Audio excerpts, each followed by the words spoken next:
Japanese, and no, I won't stop. I'm building Japanese, oh yes, I'm building Japanese, and no, I won't stop. I'm building Japanese, oh yes, I'm building Japanese, and no, I won't stop.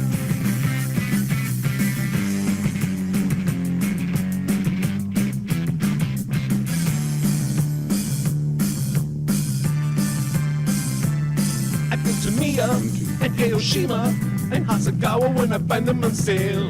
I build an airplane or a kaiju, cause I'm a Korean intelligent male. You got me building, yes I'm building, yes I'm building, yes I'm building, yes I'm building Japanese, oh yes I'm building Japanese, and no I won't stop. I'm building Japanese, oh yes I'm building Japanese, and no I won't stop. I'm building Japanese, oh yes I'm building Japanese, and no I won't stop. I'm building Japanese, oh yes I'm building Japanese, and no I won't stop. ODK and Mania and Maru-san and Nishimo for a start. Nito is an issue like no other. Fukushima Maru's took it over, not Fuji. Oh yes I'm building Japanese, oh yes I'm building Japanese, and no I won't stop. I'm building Japanese, oh yes I'm building Japanese, and no I won't stop. I'm building Japanese, oh yes I'm building Japanese, and no I won't stop.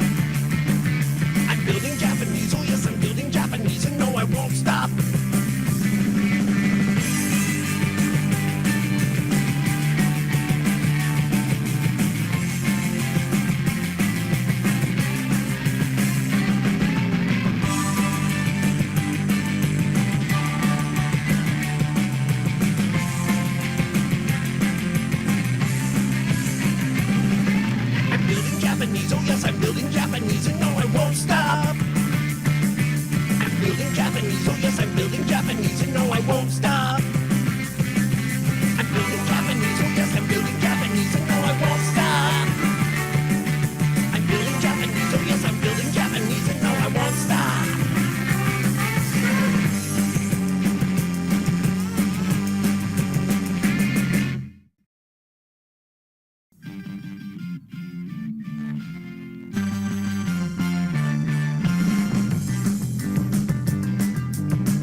Of my last kid. It's out of focus. I'm fixing it. I use the autofocus and then I redo. Oh, it's in color. The wings are green. The belly's light gray. It's looking mean. I like to build them when there's no one else around.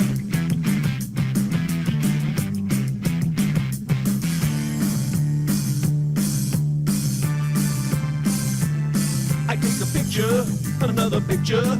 I use a gray card and a light box as well.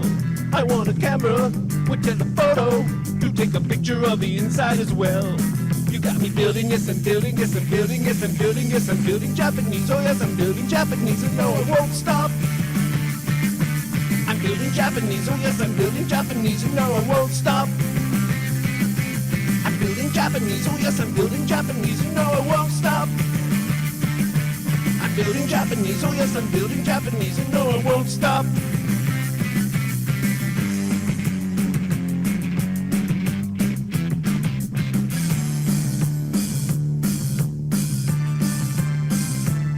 I built Tamiya and Hiroshima and Hasagawa when I find them on sale.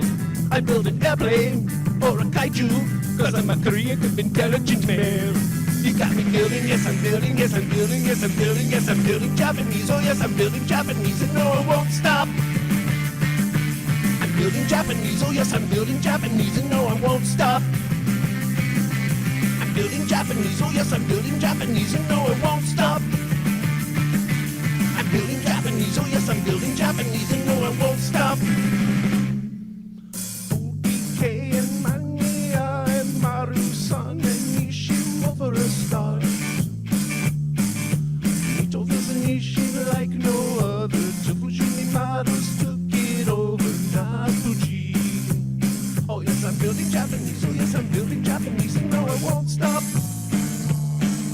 I'm building Japanese, oh yes, I'm building Japanese, and no, I won't stop. I'm building Japanese, oh yes, I'm building Japanese, and no, I won't stop. I'm building Japanese, oh yes, I'm building Japanese, and no, I won't stop.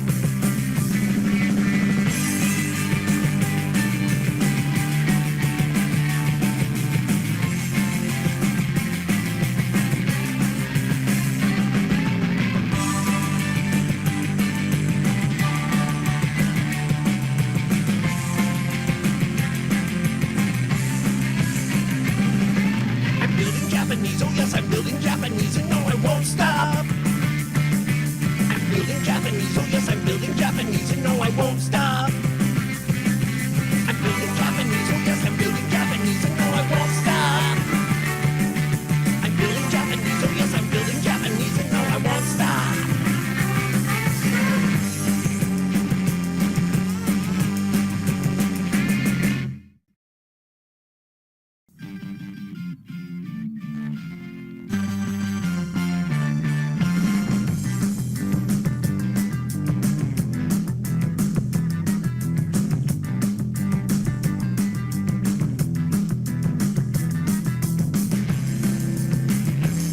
I took a picture of my last kid. It's out of focus. I'm fixing it. I use the autofocus and then I redo. Oh, it's in color. The wings are green. The belly's light gray. It's looking mean. I like to build them when there's no one else around.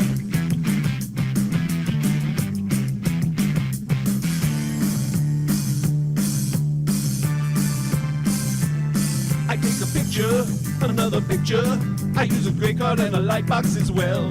I want a camera with telephoto to take a picture of the inside as well. You got me building, yes, I'm building, yes, I'm building, yes, I'm building, yes, I'm building Japanese. Oh yes, I'm building Japanese, and no, I won't stop. I'm building Japanese, oh yes, I'm building Japanese, and no, I won't stop. I'm building Japanese, oh yes, I'm building Japanese, and no, I won't stop. I'm building Japanese, oh yes, I'm building Japanese, and no, I won't stop.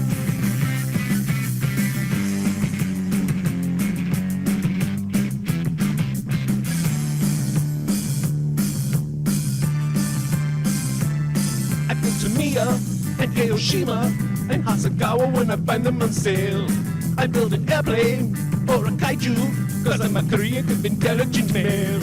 You got me building, yes, I'm building, yes, I'm building, yes, I'm building, yes, I'm building Japanese, oh yes, I'm building Japanese, and no, I won't stop. I'm building Japanese, oh yes, I'm building Japanese, and no, I won't stop.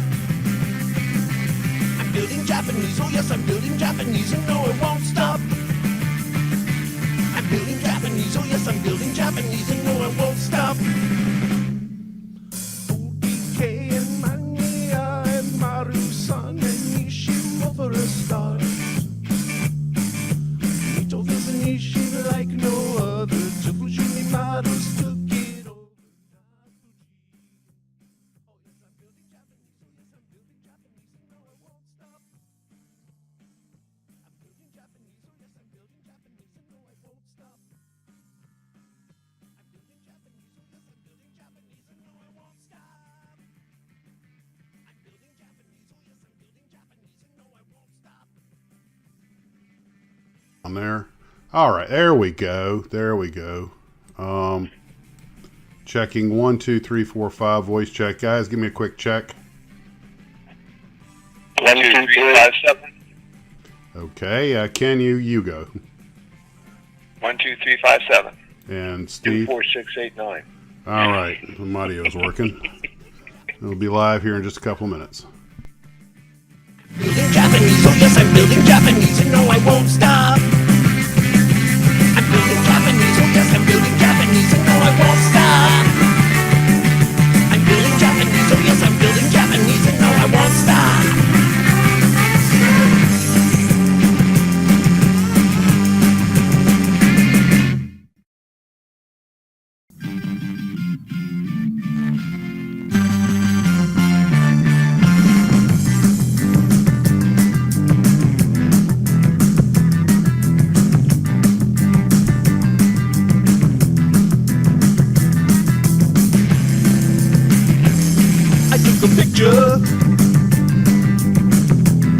of my last kid.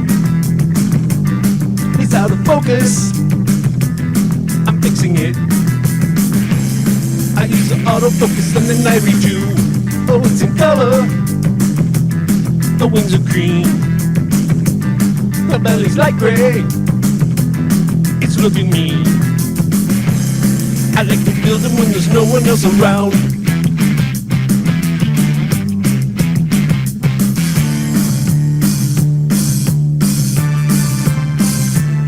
I take a picture, another picture. I use a gray card and a light box as well. I want a camera with telephoto to take a picture of the inside as well. You got me building, yes I'm building, yes I'm building, yes I'm building, yes I'm building Japanese. Oh yes I'm building Japanese and no I won't stop. I'm building Japanese, oh yes I'm building Japanese and no I won't stop.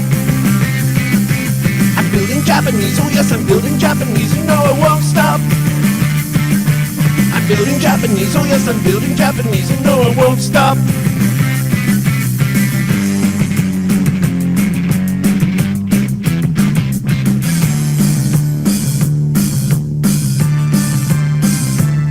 I built Tamiya and Hiroshima and Hasagawa when I find them on sale. I build an airplane or a kaiju, cause I'm a Korean intelligent male. You got me building, yes I'm building, yes I'm building, yes I'm building, yes I'm building Japanese. Oh yes I'm building Japanese and no I won't stop. T-minus 1 minute and 43 seconds and counting. Pressurization good, all tanks are full. No I won't stop. I'm building Japanese, oh yes I'm building Japanese and no I won't stop. I'm building Japanese, oh yes I'm building Japanese and no I won't stop. ODK and Mania and Maru-san and Nishimo for a start.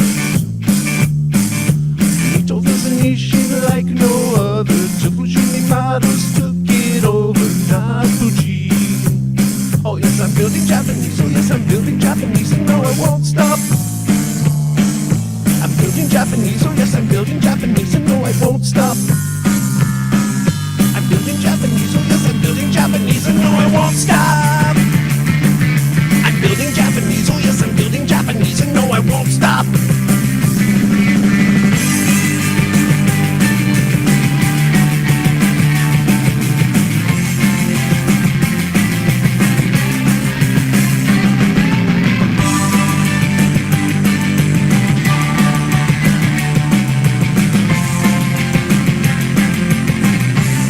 T-minus 28, 27, guidance is internal, stand by.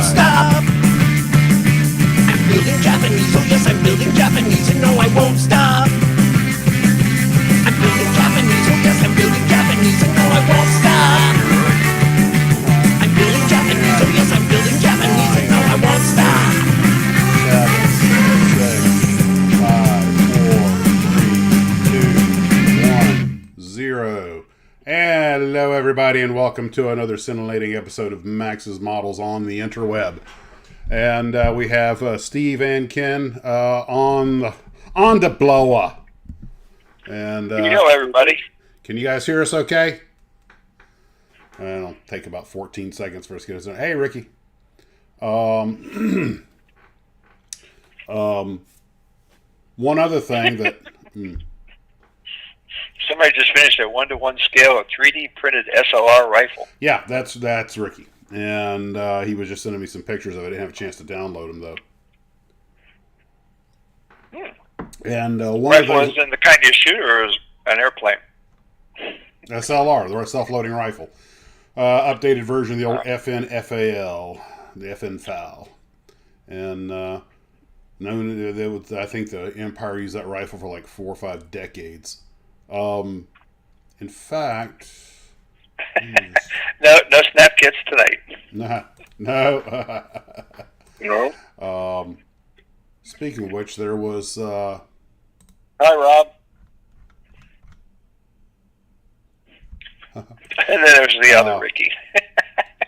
One of the other things is we're going to talk about. I guess we can kick off with this. Let me copy, save image as Livestream 90. No, that's not. Hold on. Download. You guys remember I did that video where we showed some of Matt Teven's artwork that he does himself. fantasy artwork, model kits that could have been or should have been. And he just sent me a one that I'm going to use real quick here. Let me just go. I knew I was forgetting something. I was putting all this together. I really got to start writing stuff down. Okay, so okay, close that. Let's take a look at this picture. I think Matt should be online with us, and he said he was going to be here tonight. So let me go image and browse. And how do I wind it? Can you ever notice when you look for your computer, like I was just at a place? Why aren't you just going back to that same place? But no, it wants to open some bizarre file somewhere. That's because you think you have the computer from Star Trek. So this box art is a fantasy box art by Glue Trooper Matt Teven, and I think it's freaking awesome. And I showed some of his other work in a video recently, so yeah, some of you guys, if you saw that, you know what I'm talking about. Now, he does use like Photoshop to put like the Airfix logos on them and everything, but these are, in fact, drawn and painted artworks. He's been doing them for a long time. In addition to building models, this is one of his hobbies. And I had considered getting back into drawing and stuff, but trust me, I got a little sample of my artwork down here, and it is not the bee's knees. But it is a very relaxing thing to do. And I didn't know, some folks had sent some questions, I think, about it, and I think Matt's in the I got to switch classes to see. I think Matt may be in the, I don't know, he should be with us in the comment stream. But if you guys have any questions about that, then you can... Sky Thrust? Really? Oh, that's a cool name. Sounds like a James Bond villain. The Skythrust Corporation. I like the little elevator and the rudder, the tiny rudder on the top. Like, that would make a big difference. Well, Ken, that might be a detaching shuttlecraft or something. That's the escape shuttle, Ken. It could be, Ken. Yeah, Ken. Gosh. Ken. Yeah. Yeah. You just have to get past the hypersonic, super electric, nuclearified core to get into it. Just right through the chompers, and there you go. I like all the windows they got in the cockpit. That's pretty cool. That is awesome. Finally, enough visibility. You can see everything. That's ultra first class. That's mega ultra class. You get to sit up behind the co-pilots. Yep. And if you pay enough, you could push a button or two. Yeah. Just don't touch the one that says eject, or it's going to get very cold very fast. Looks like there's even a tiny little window right behind the cockpit window. I wonder what that would be. The boarding door. But I tell you what, as far as fantasy kits go, if I saw it on the shelf, I'd buy that in a heartbeat. Yeah, it's pretty cool looking. When was it made? It wasn't, Ken. It's a fantasy box art. This is one of the Glue Troopers did this. Okay. Did you not read the memo? Kind of missed that little point. Pay attention, Ken. Wake up, Kenneth. Mr. Obvious. Thank you. Don't make me use all three of your names. Kenneth Edward Mix. But if you guys go back and check some of the video he did, he's got a lot of others. He did one version of Nemo's submarine. He did that little spacecraft from the first men on the moon, and a lot of others. He did some really nice stuff. He did. It's very talented gentleman. I as far as I'm concerned, if we ever actually go in the business of building models, maybe we'll contact him to do our box art. Most of the stuff he did are things that would really translate well as a kid. Yeah, I thought so. That reinvention of Nemo's submarine, the non-Disney version, and the other stuff. Oh gosh, I've got those pictures. Let me go see if I can grab a couple of them real quick. Problem is, what? What? I like what Chuck said. What's that? He said kind of reminds me of the Fireball XL5. A hint of that. That looks like something you'd have seen on UFO, and which, of course, only one of the coolest shows ever. EJ said, beautiful box, I'd buy it. Yeah, well, no, really. And that's the idea of box art, is to make you want to buy it. And absolutely, I agree. I don't know where I put the other pictures, though, and I don't want to go digging around for them in real time where everybody's watching. But somewhere out there, I've got a video that with the other artwork that he did, and it's really, really, really good stuff. So, I mean, definite talent there. But if you guys have any questions about that, I think Matthew may be online. If not, he will be later, and or at least he's going to try to be, and he can answer questions about it. And maybe we'll loop back to that. And I made a video with that. Those pictures should be in my video. Oh well, leave it to me to lose track of something. Hey, Steve. Yes?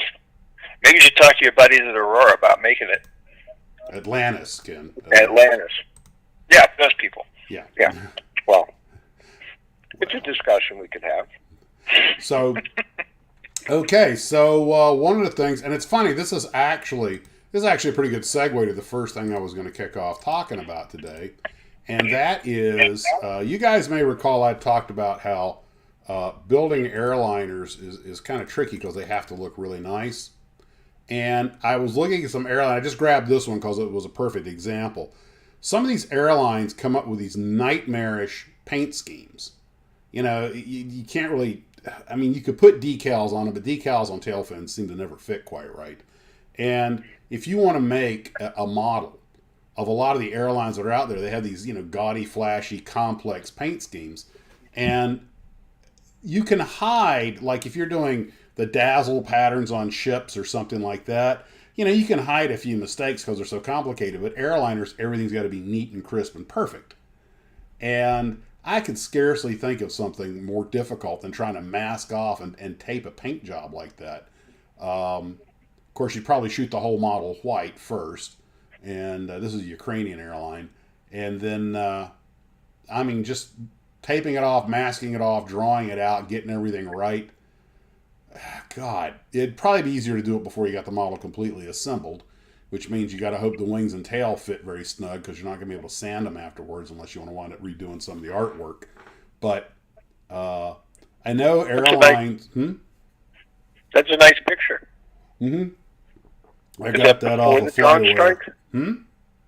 Is that before the drone strike? Ow. Too soon. But They don't have very many windows.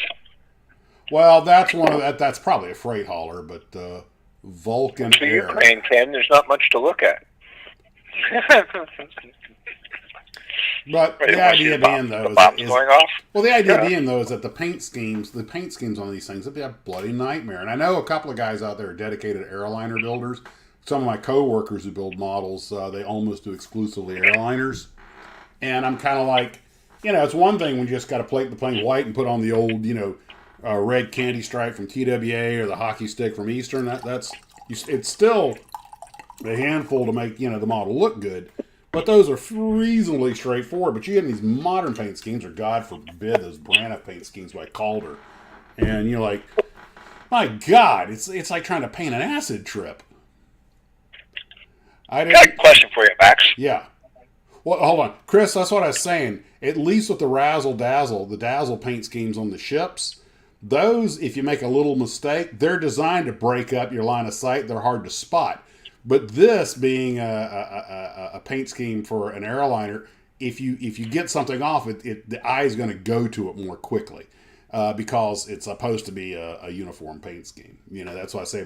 But it is reminiscent of the dazzle patterns on the ships. Okay, Ken, you were saying before I cut you off? You cut me off? Yes. Okay. Like Steve just did. Okay. Come on, Ken, I'm spit curious. it out. We got to show Okay. you. So you see the intake for the air, for the engine. Yeah, underneath. And then there's the exhaust, that big old exhaust pipe coming out the side. Yep. What's that thing coming out the back, in the cell? Okay. I understand. Okay, let me zoom in on this a little bit. Ken is asking about the exit valve, the exit port on the rear of the engine. Okay. Actually, contrary to a lot of people think, there are several exit and drain holes on a turbine engine.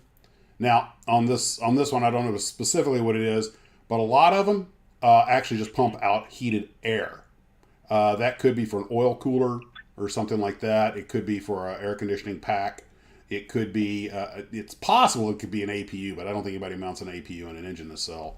I don't even know if that plane has an APU. There's not one in the tail. But the big exhaust stack sticking out the side, of course, is the hot air exhaust for the turbine engine. Obviously, the intake is under the prop. You can see it's bare metal because it probably has the ability to be heated by bleed air or electrically, most likely bleed air. Then, of course, exhaust comes out the side. But you also have not only air-conditioned air, oil coolers. You have several vents on an aircraft. By putting them up there in the engine nacelle, it's very possibly the exhaust for the accessory pack. The generators that are bolted to the engine and the that usually run by constant speed drive units or CSDs. And these things probably have started. I don't know if that has a starter generator on it or not, but those things get extremely hot. So part of the air that goes in, because you'll also notice as often there's multiple intakes as well. And everything's got to have its dedicated cooling. And judging by the size of that exhaust, I'm guessing it is either air conditioning air or accessory case, or it could be an APU, which would be interesting. An interesting place to put one.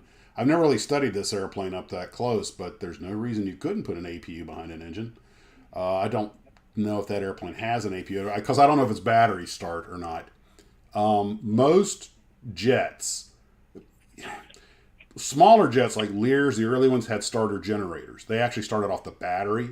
So will most of your smaller turboprops like the Beech 1900. You flip the battery on and it runs a current one way, and the generator becomes the starter and fires up. Once the engine's up and running, self-sustained and stabilized, you then throw the inverter over, and the power goes the other way. And now, instead of being a starter, it's now a generator. So, it literally is one unit that is both the starter and the generator, because both of them are just electric motors. One turns off of battery power. Then once the battery's shut off, because the engine's providing electricity, or the engine's turning it so now it can provide its own electricity, then it becomes a generator. It's a very compact unit, but apparently it doesn't upsize. When you get into jets, you're dealing with using bleed air to start the engines, and then you need an auxiliary power unit because they can't. Sometimes you can start the APU off the battery depending on the aircraft, but most APUs use DC power. So in the plane I was flying before, they actually had a DC power plug that was only for one thing: started the APU. It served no other function.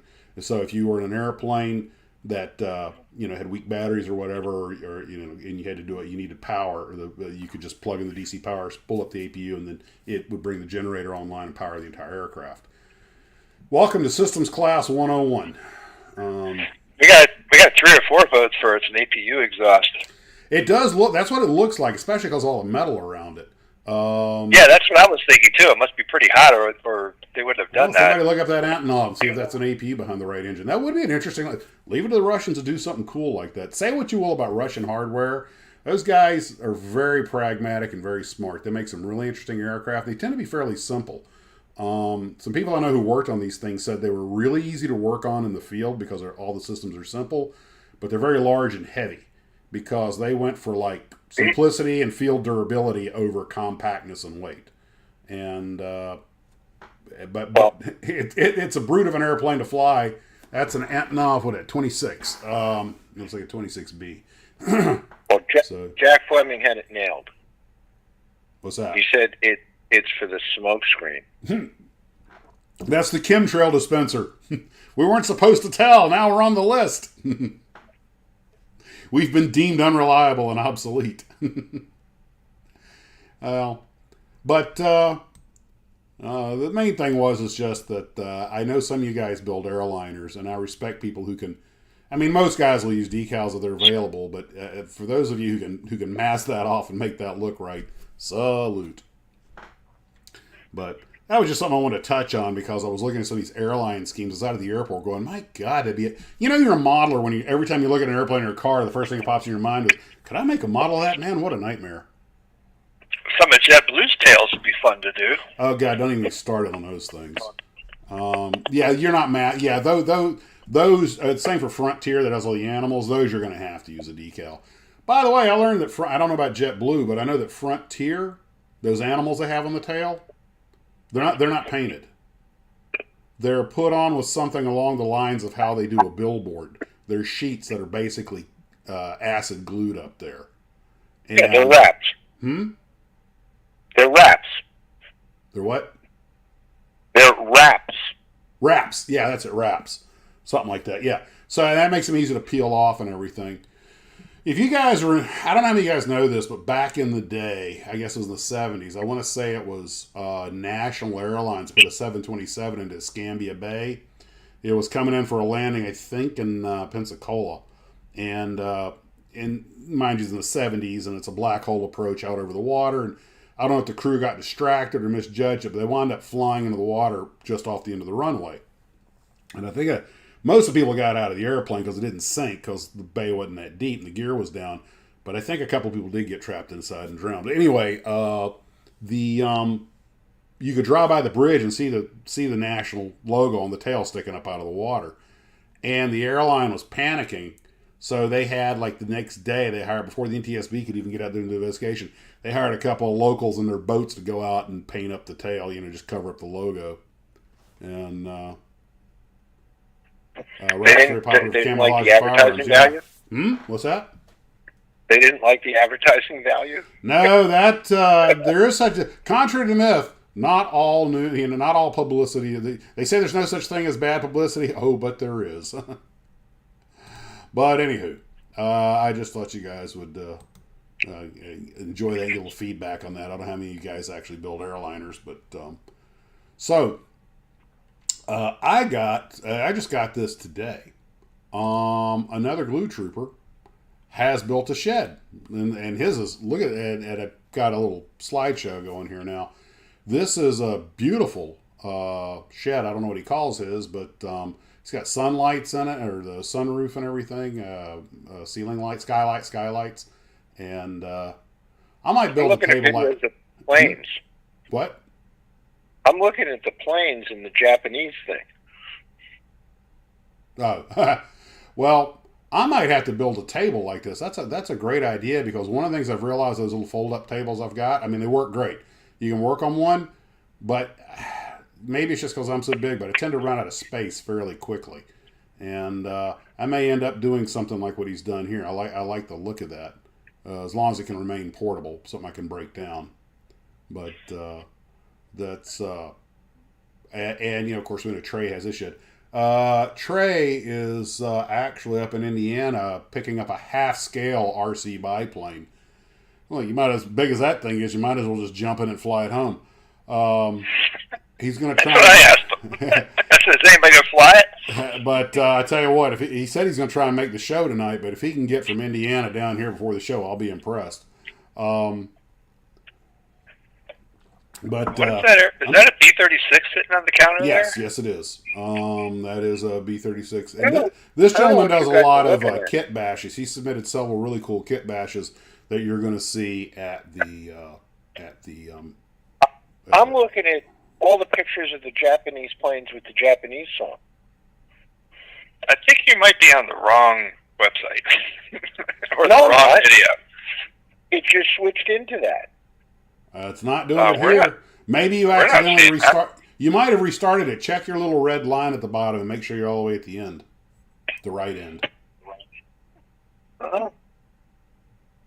Okay, now just switch back to this blue shed. Okay, you're back in the right place. All right. The interweb. But apparently there are a few guys out there who have a lot of guys use their basements and stuff, but there are a couple of guys who actually have either already had or have built some sheds, and I think that's a beautiful little shed he's got there. And Trey is here. Okay, you made it. Trey, you made it from Indiana with towing that trailer all the way down here. wow, I am impressed. Because he had to go all the way past me, all the way down to Orlando. And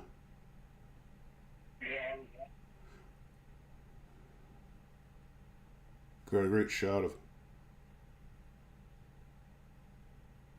All right, so we're back to it. So anyway, kudos to the gentleman who built that magnificent-looking shed. One thing I did learn, Ken, since we're talking about sheds, and I knew this was the case. Everybody told me. I knew you guys were right. The window unit is temporary.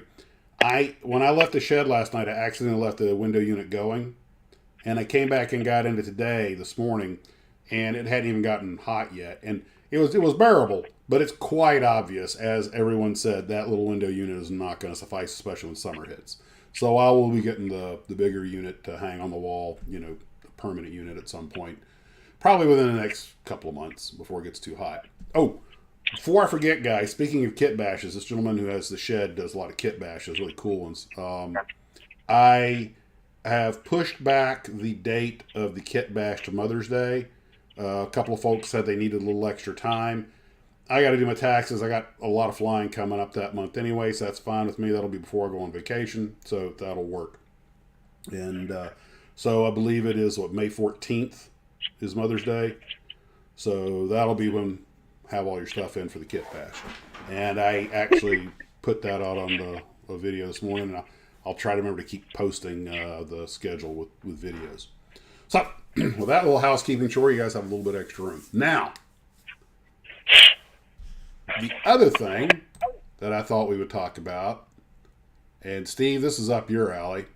Hey, tell you what, before we get into that, Steve, why don't you, one of the things I was going to talk about is we all have stories of when we ordered something for models and didn't get exactly what? Okay. What? Well, my recent story is Yes. I happened to be just looking on eBay last week, and one of the kits that I've been looking for is the old Revell Slant 6 engine. And one popped up, and I took a look at it, and I called my good friend Jim Keeler because it had a different package than the one that I'm used to seeing. And he said, oh, yeah. He said, that's the rare one. And he said, I'll look at it. And he said, oh, yeah, it's all sealed. It looks like it has everything there. The buyer says it has everything there. It was a pretty high price, and they had to make an offer option. So Keeler and I discussed it, and he said, just make him an offer and, get on the board and see what happens. So I made an offer, and about 20 minutes later, I got a ping on my phone that says, you won. So I made the purchase and got all the information from the seller and when he's going to ship it, and I got shipping information, and I'm tracking the package for a couple of days, and I get a notification, your package has been delivered. So I go home, and I don't have a package. And I go in the house, and I said to my wife, did we get a package, from UPS? And she goes, no, you didn't get a package. So I go back and I check the old, eBay account, and I check the UPS based on the tracking, and it says delivered. Well, about an hour later, I get an email message from the seller, and he's very apologetic, and it seems that he sold several items and emailed mine to somebody else. You mean your rare, hard to find Slant 6 by Revell that Keeler himself personally designed? Yes, it's not the one you have the picture of. There's a different box, which is the rarer one, which is the one that I purchased on eBay. Well, that's the only thing I could find in a hurry. So now I've gotten several communications from the seller being apologetic, which I, take him in his word. So I said to him, and I'm supposed to receive something that was supposed to go to the gentleman who got my Slant 6 engine kit. And I said to him, why don't you just send him a shipping label, prepaid, to me, and send me a prepaid shipping label to him, and when I get his thing, I'll slap the label on it and give it to UPS. He said, that's a good idea. So I've now received updated tracking that the Package is en route, and it should be here by Tuesday. I'm guessing everybody has got some kind of story like that. I bought an X-Wing off a guy. In fact, it's the one that's in the pilot room right now up on the shelf. And I got this big AMT X-Wing, and I was like, okay, and I built it. Then I got this very apologetic letter from email from him saying I sent you the wrong one. He had a smaller one and a large one. The one I'd actually bought was a smaller one. And I was like, well, I've already started building the other one. What do you want me to do with it? And he was like, well, if you're happy with it, we'll just let it go and call it even. I was like, sure. I mean, I like the big one, the big AMT kit. And so he actually probably lost $20 on that because that AMT kit's actually more expensive. And I was like, hey, it was an honest mistake. Hey, friend, Ricky, are you okay? We're talking about heart issues and not an attack. I just looked down and saw that, and I was like, what?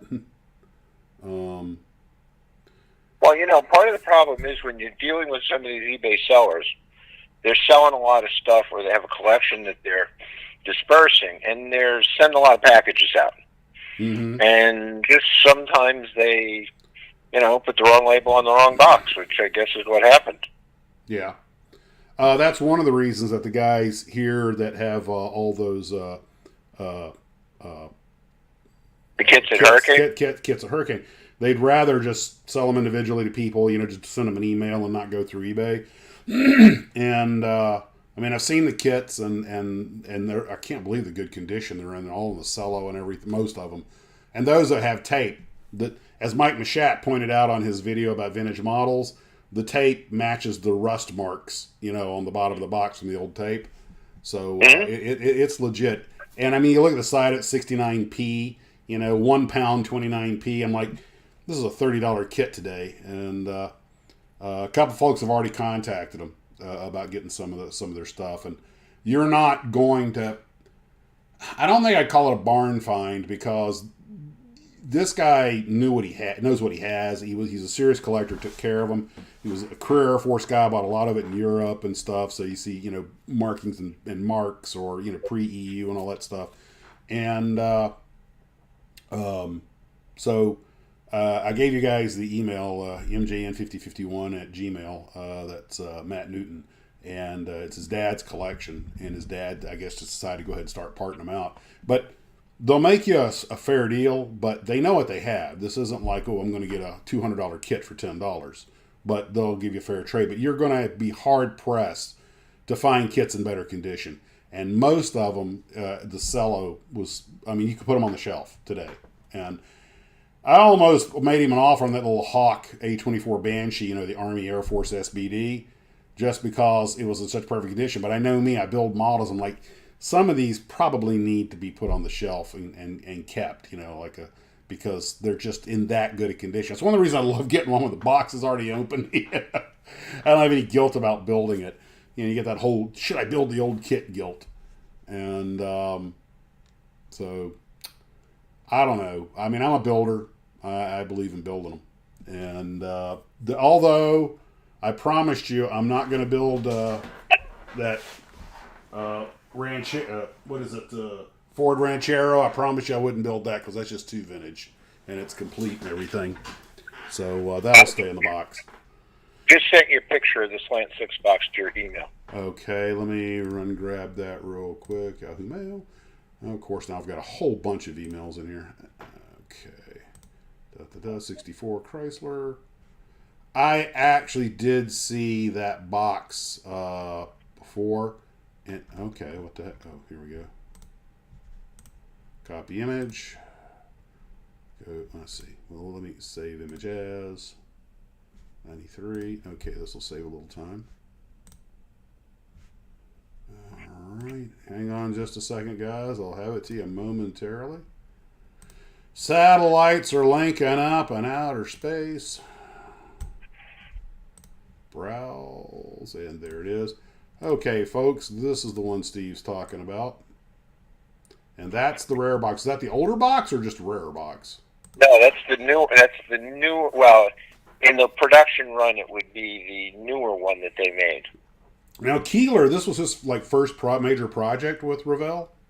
No, he had some others, but this one, he specifically did basically the whole thing. And actually, Chrysler sent him a display that they used in auto shows with a real slant 6 on it that sat in his office.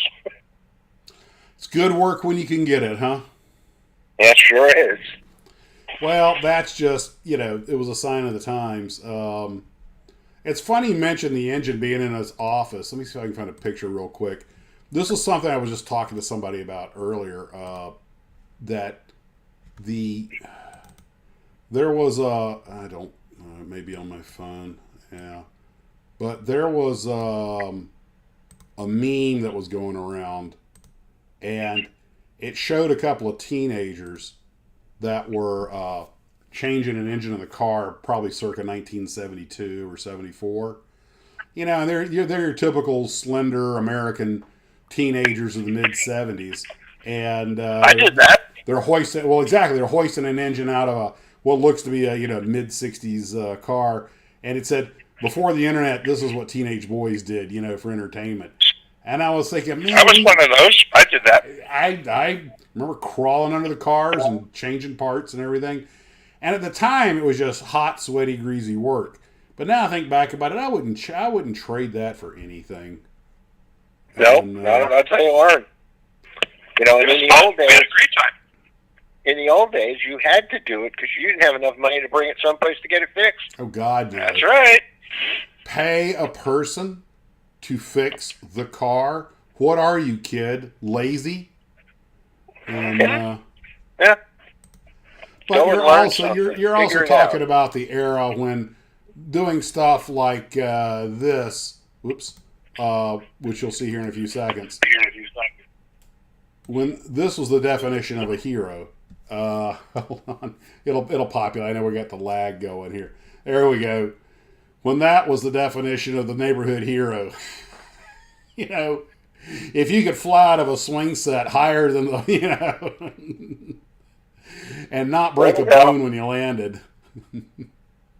By God, Yeah, I've like that a few times. we understood the importance of a little Darwinism. How did we survive our childhoods? I don't know. But apparently, if our parents were still alive today, well, Ken, yours actually are, they would all be charged with child abuse. Oh, absolutely. And neglect and abandonment and all those other things, too. You've heard of free-range kids? That's because we were tougher. Well, you've heard of free-range kids, right? These are free-fall range kids.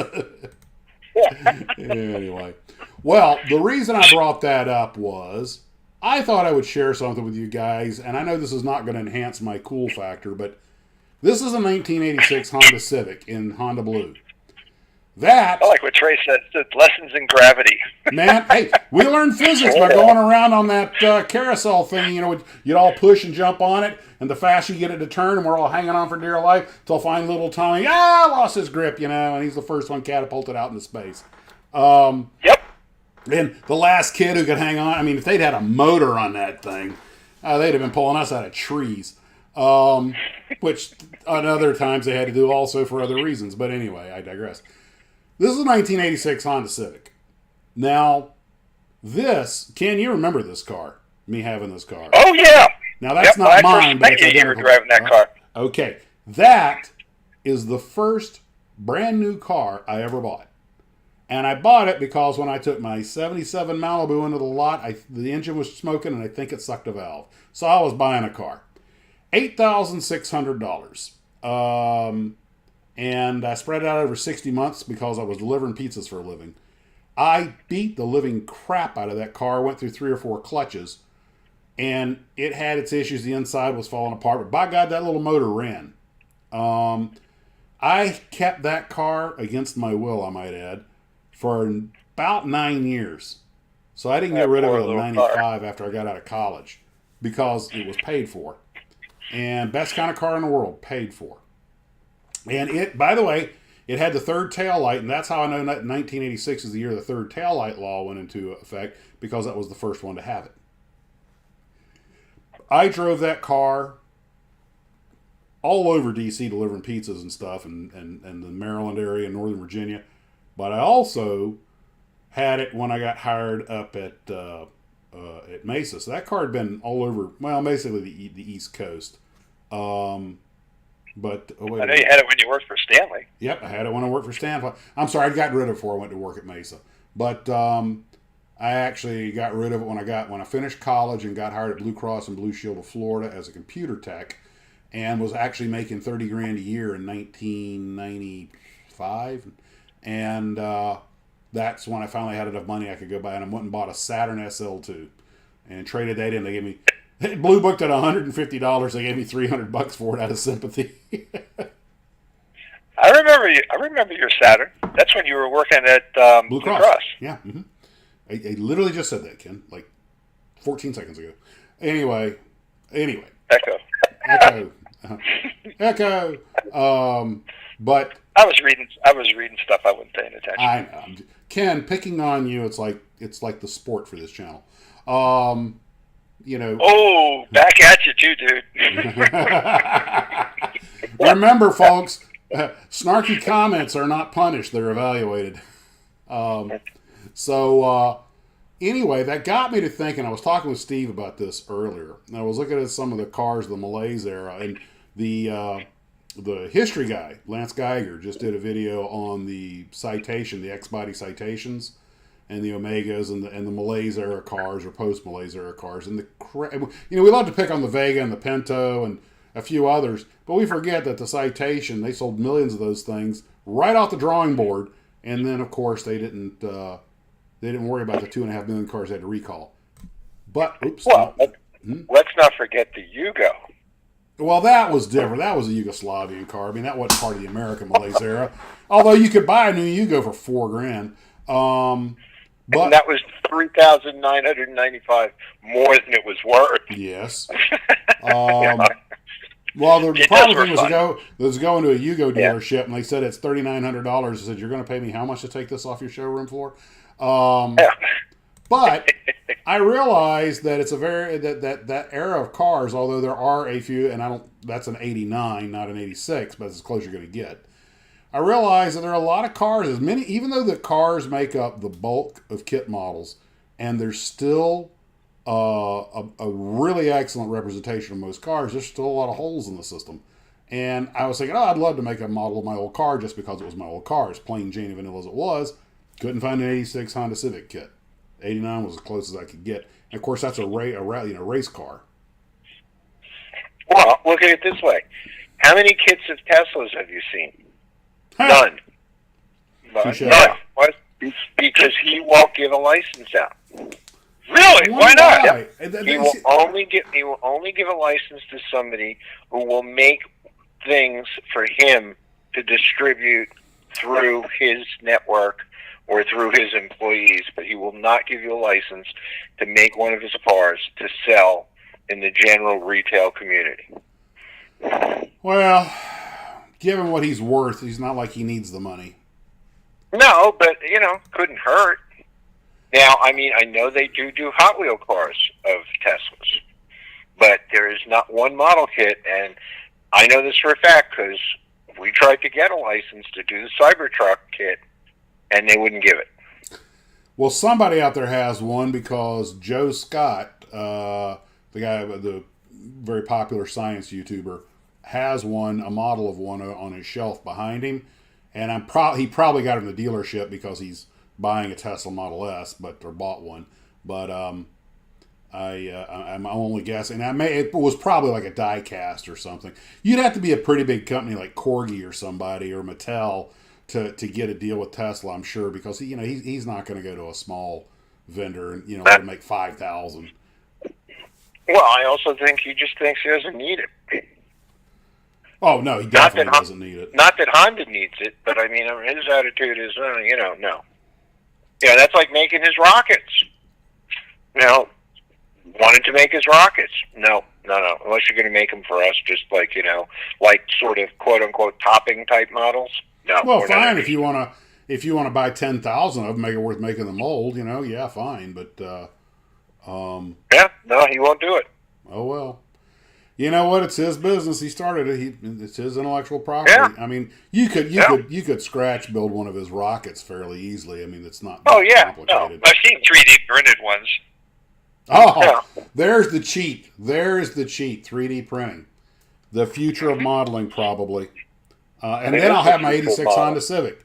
Ken, you now have a mission. What? You need to find a print file for an '86 Honda Civic and print me one. That's a slight tangent on the Tesla. I was reading the other day that I believe it's the Model S. I'm not sure if any of the others do. There's a drag mode. What? Oh, it's called ludicrous mode. Now, ludicrous is if you just want to go really fast, but there's a separate setting for dragging. If you want to drag race the car. Oh. It lowers the front end. It turns on the cooling fans to maximum for the engines, and does a few other little things to prepare the car for taking off. Of course, right after that, you got to go charge it again. Ken, no engines. They're electric motors. Ooh, I'm sorry, motors. Man, that's the kind of thing you're normally correcting me on. They make the car go, okay? The little electronic pushy things. The oars for the car, for your land. The oars for your land boat. I just sent you an email with an image of a 3D printed car that was at the car model kit show I went to 2 weeks ago. And you got to put this up because people have to see this. Hey, you know what? I'm going to show you guys some sadness here. It'll only be a few seconds, but this is now empty. I should bury the soldier. Can get this lid off. Oh, there we go. Maybe a little more in there. Yeah, Shaggy Buzz. Yeah, videos tend to be difficult to email or send or anything like that. The best way to do an email is through the cloud. Okay, 3D printed model. Okay, I got. Oh yeah, I remember that. Yeah, let me download that, guys. When you see this, I actually think I might have put this in the muscle car build. This is a 3D printed model car that Steve saw, and it'll take me just a few seconds to get it up here. I have to go through a rather Byzantine system to. Okay, image.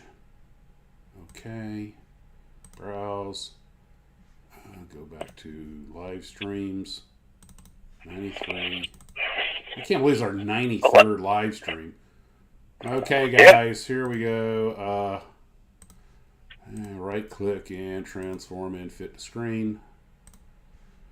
That's true. John Ashley Smith, that is true. They are coal powered, nuclear powered, oil powered, natural gas powered. They don't like to hear that, though. Oh yeah, and nuclear powered. Alright, I'm going to see if I can bury the soldier here without blowing myself up. There it is. That was 3D printed? 3D printed. The whole car. Everything. Oh, that's the one you were telling me about. It was filament printed, right? Yeah, I'm not sure, but it was 3D printed. Yeah, it was filament printed, yeah. Yeah, you painted over the ridges. It's 1/6 scale. Wow, nice job. Oh, it's phenomenal up close. And he had in a Tupperware tub, the big one, he had a 67 Pro Street Camaro with a complete ladder frame that was all 3D printed. And I was like dumbfounded when I saw this. I mean, I couldn't believe it. Nuclear. Oh, look at that. Max made his own little lantern. Yeah, we used to call the Army, called that burying the soldier. Why'd the lights go out? So you can see the blue flame better. Oh, okay. Well, yeah. What I was getting at, though, was that that cars like the... So what? What? Well, let me interrupt you for a second. So you think possibly the future of, maybe not regular models, but if there's a car that you want, it's possible that somebody's already already created a 3D file for it. Oh, good Lord, Ken, that's not the future. That's 3 months. That's 3 years ago. Well, yeah, but I mean, you get the files out there first. People would be scanning this stuff and building this stuff and putting it out there. But look at that model that Steve's pointing out. That's 3D printed. There's no molds to be made. It's a lot easier to make a computer file than it is a steel mold. And when you have to fix a computer file, clickety, clickety, clickety, click, right? Enter. Versus, oh crap, I got to get another 800-pound block of steel and start grinding away again, or solder in some steel and grind it out.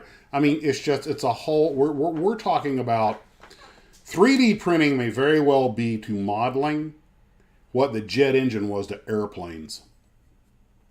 Yeah, it's a disruptive technology. The cool thing is, if you need a part and you got the skill, you can create it yourself. Yeah. That's what I'm getting at. Yeah. Or find someone who has it because you just got to download the phone. Look, NASA, you guys probably heard that the first 3D printed rocket exploded. Failed. Right. Okay. Right. And for those who don't know... No, it didn't explode. The second stage failed to go into orbit. It didn't explode. But guys, just so we're clear and you understand what we're talking about a real honest-to-God attempt at a spacefaring rocket where pretty much everything was 3D printed. Obviously, 85%. not at... Huh? 85%. 85% of the rocket was 3D printed. And it's possible the failure had nothing to do with the 3D printing. But think about this. You don't... In days of yore, if spies wanted to steal secret technology, they get the plans and they take it to Russia or North Korea or wherever, they reverse engineer and grind away and experiment and go boom. And now they just got to hit the internet and hit the file and go send. The guy plugs it into a 3D printer. He's got an identical part to what the research place has. This is a disruptive technology. NASA is already planning that when they finally get around to doing their manned deep space missions, they're not going to carry spare parts. They're going to carry raw material like a replicator Mark I, and if they need something, they'll 3D print it in space because that way they don't have to carry a ton of spare parts. That's what they plan on doing on Mars, yeah. Yeah, exactly. So... And it's distinctly possible that if you get on a place like Mars, you may find some local rock that became crushed into powder and used as a medium for 3D printing. So you may not even have to take the medium with you, depending on what it is. The possibilities are incredible. And so, yeah, models, definitely. I've never seen a 3D printed model as detailed as that one, but and you said the whole thing was 3D printed? The whole thing. Tires, wheels, the works? Everything. I don't think the windshield was. That's way too clear. Well, he probably cut that. Maybe, but they can also, someone could 3D print it and then just use that Super 8000 grid or whatever and just polish it till it's smooth. I've seen guys polish faded, opaque stuff until it was tedious as all hell, but they did it. I think Steve was right. I think they probably just took some plastic sheet and cut it. But everything else, yeah, I'm sure it was 3D printed. Even the tires were probably 3D printed. Yeah, the tires were because they asked him about that. And I don't know how he painted the 3D printing and got that metal look on the wheels, but good on him. I'm guessing he used a metallizer and chrome or something, but it looks freaking fantastic. I must have spent a half hour looking at this thing. And then I asked around who it was, and I met the guy, and we started talking, and then he showed me the other stuff he was making. I was just blown away. I couldn't believe it. Well... he showed me the 67 Camaro he was working on, and it was, it wasn't painted, but it was done pretty much. I was like, you got to be kidding me. Well, think of it this way. If it's 3D printed, that means you can change the scale at your leisure. Yeah. Yep. Yeah. Speaking of 3D printers, my second one is coming tomorrow. Okay. There you go. Why don't you just print a boat instead of buying one?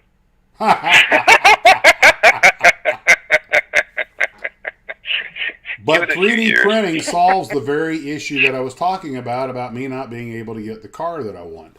But, hey, I'm sure somebody out there has a file, And if not, I don't know how you make one, but, go find an 86 Honda Civic and scan that bad boy. But all I'm getting Shaggy Buds wants you to check your email. Check my email. But what were you saying? Oh, come on, you can do two things at once. Ah! All right, let's see. Honda Civic hatchback. Is that it doesn't have sports car, highly accurate. It may be an 86. I don't see where it says the year on it. But, well, anyway, I'm going to use my that's an 84. For printing airplanes. That's an 84. So basically all I'd have to do to that, well, you know what? The one he sent me is like for Japan. It's got the right-hand drive, so it's like Japan or England, and it's an 84, but it's really close. Pretty much put the steering wheel on the other side and add a third tail light, and you'd have it. Thank you. I appreciate that, Gavin. No, actually, I'm getting an Endor S1. Larry Russo was asking what kind of printer I'm getting. You know, back when 3D printing first started to be more of a sort of... Jan Jacklick said, do you think God 3D printed the Earth in 6 days? Hey, I wouldn't be laughing, Ken. We weren't there. That may damn well be exactly how he did it. You just sand it and then paint over it with enough coats that it fills in the lines.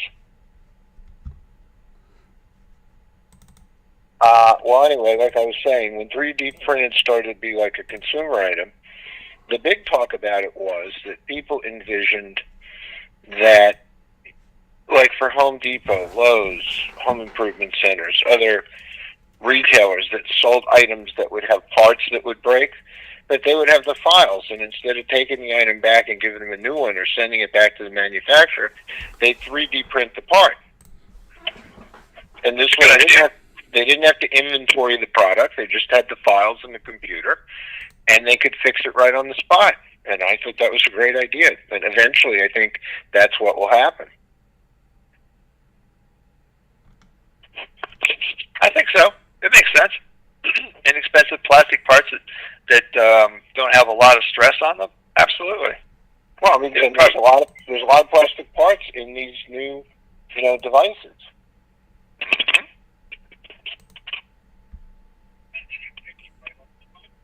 Yeah. Resin printing. If you do it with small layers, you can't see the lines. It's so smooth. Yeah. That would be really cool. I've toyed with the idea of getting a resin printer, but you got to get a lot of support equipment too.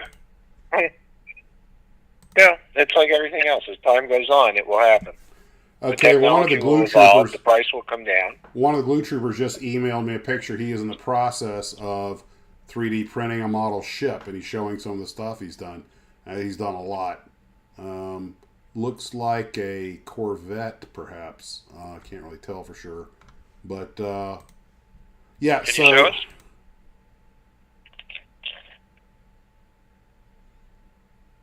us? Wow. Okay. Moving on.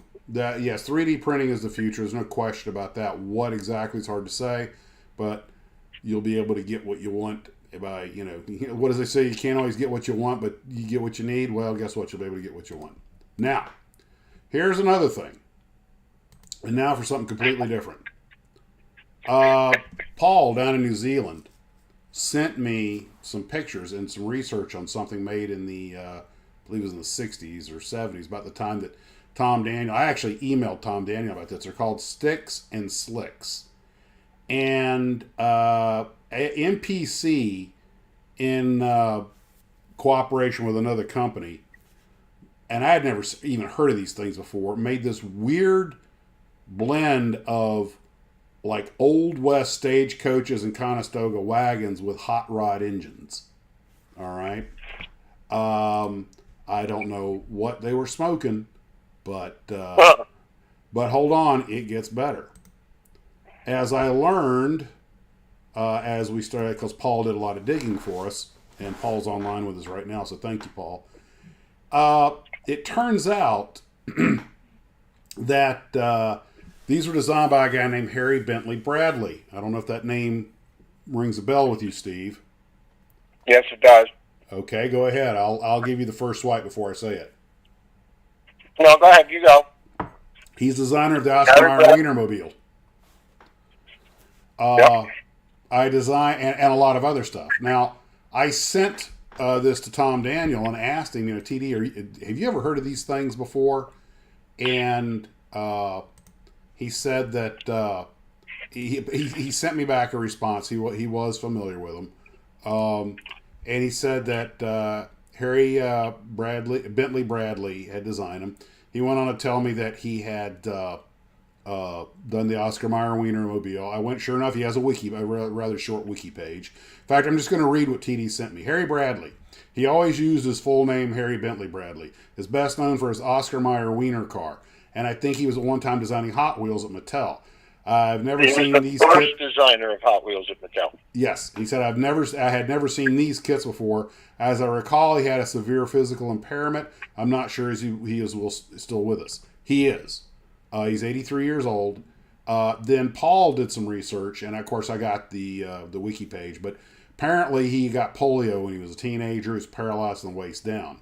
But he worked for General Motors and Mattel, and he was the designer of the original Sweet 16 range. He worked with custom car builders like the Alexander Brothers, and he designed the Diorama.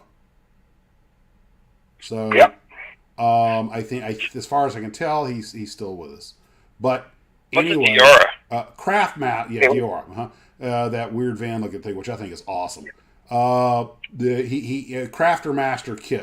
Master kits. Apparently, they started off as wood, and then later MPC started making them in styrene. They made a deal with MPC to shoot them in styrene, I believe is how that worked. Well, I could be wrong. That's because you look at the little logo on there. When General Mills owned it, they owned Craftmaster too. Right. Well, that makes sense. And Craftmaster made little, make a pot holder, paint by the number sets, kind of crafty stuff, And so that's how they came up with this, mixing the different medias. Okay. And you don't know what the Dior is? Let me go grab a picture of it real quick. You guys, it was a pickup truck that was done by the Alexander Brothers in Detroit, and it used a slant six, by the way. It was an old Dodge D100 flatbed pickup truck that they customized. I think it's just a totally awesome looking car. It is. Okay, save images. Give me a few seconds, guys. I know most of you guys know what the Dior looks like, but give me a couple of seconds here, and I'll have it up on the screen. But it is. I got to be honest. If they had manufactured the Dior, I probably would have bought one. I remember those. They Volkswagen, I think, had the van that they converted into a pickup truck, and I think it was Chevy or Ford or somebody. They had the cab overs that were all truck. It was like a van, but it was a truck bed and back, and just a cab for two people. When I was a kid, those were everywhere. Okay, and I thought they were freaking awesome, but that's the Dior, and I think it just looks cool as crap. So I don't know if any of you guys even have heard of the Sticks and Slicks, and I don't really equate that to a Tom Daniel design. That's closer to being a weirdo, because one thing about TD's design, because TD had designed real cars, the stylist, he was a stylist, but he was adamant that the things he designed for Monogram could be real working vehicles, and some of them were. Some people actually made, there have been at least one, but I think more than one of the Red Baron car made. I remember that car. That was one of the early Hot Wheels, wasn't it? Yeah. It was one of the original 16 with That's what I thought. On the back. Yeah, I remember that. Okay. And I thought that was a pretty cool looking car. So did I. Yeah. But these Sticks and Slicks are more like fantasy stuff. That's not something that would be a real vehicle. You look at anything TD design, it could be made into a working automobile. But but Paul had sent me that, and I was like, well, we've got to bring that up just because that's just it's such obscura, that it has to be. I didn't even know these things existed. All the years I've built models and all the stuff I've seen, I've never even seen one of those on the shelf. So this looks like something that would take a lot of work to do because it's a lot of different mediums at the same time. Uh-huh. And then when it's finished, you'd be embarrassed that you built it. Yeah. Yeah, about sums that up. You wasted that much time putting it together, man. Well, let me give this to the kid down the block who doesn't have any toys. But owns a lot of firecrackers.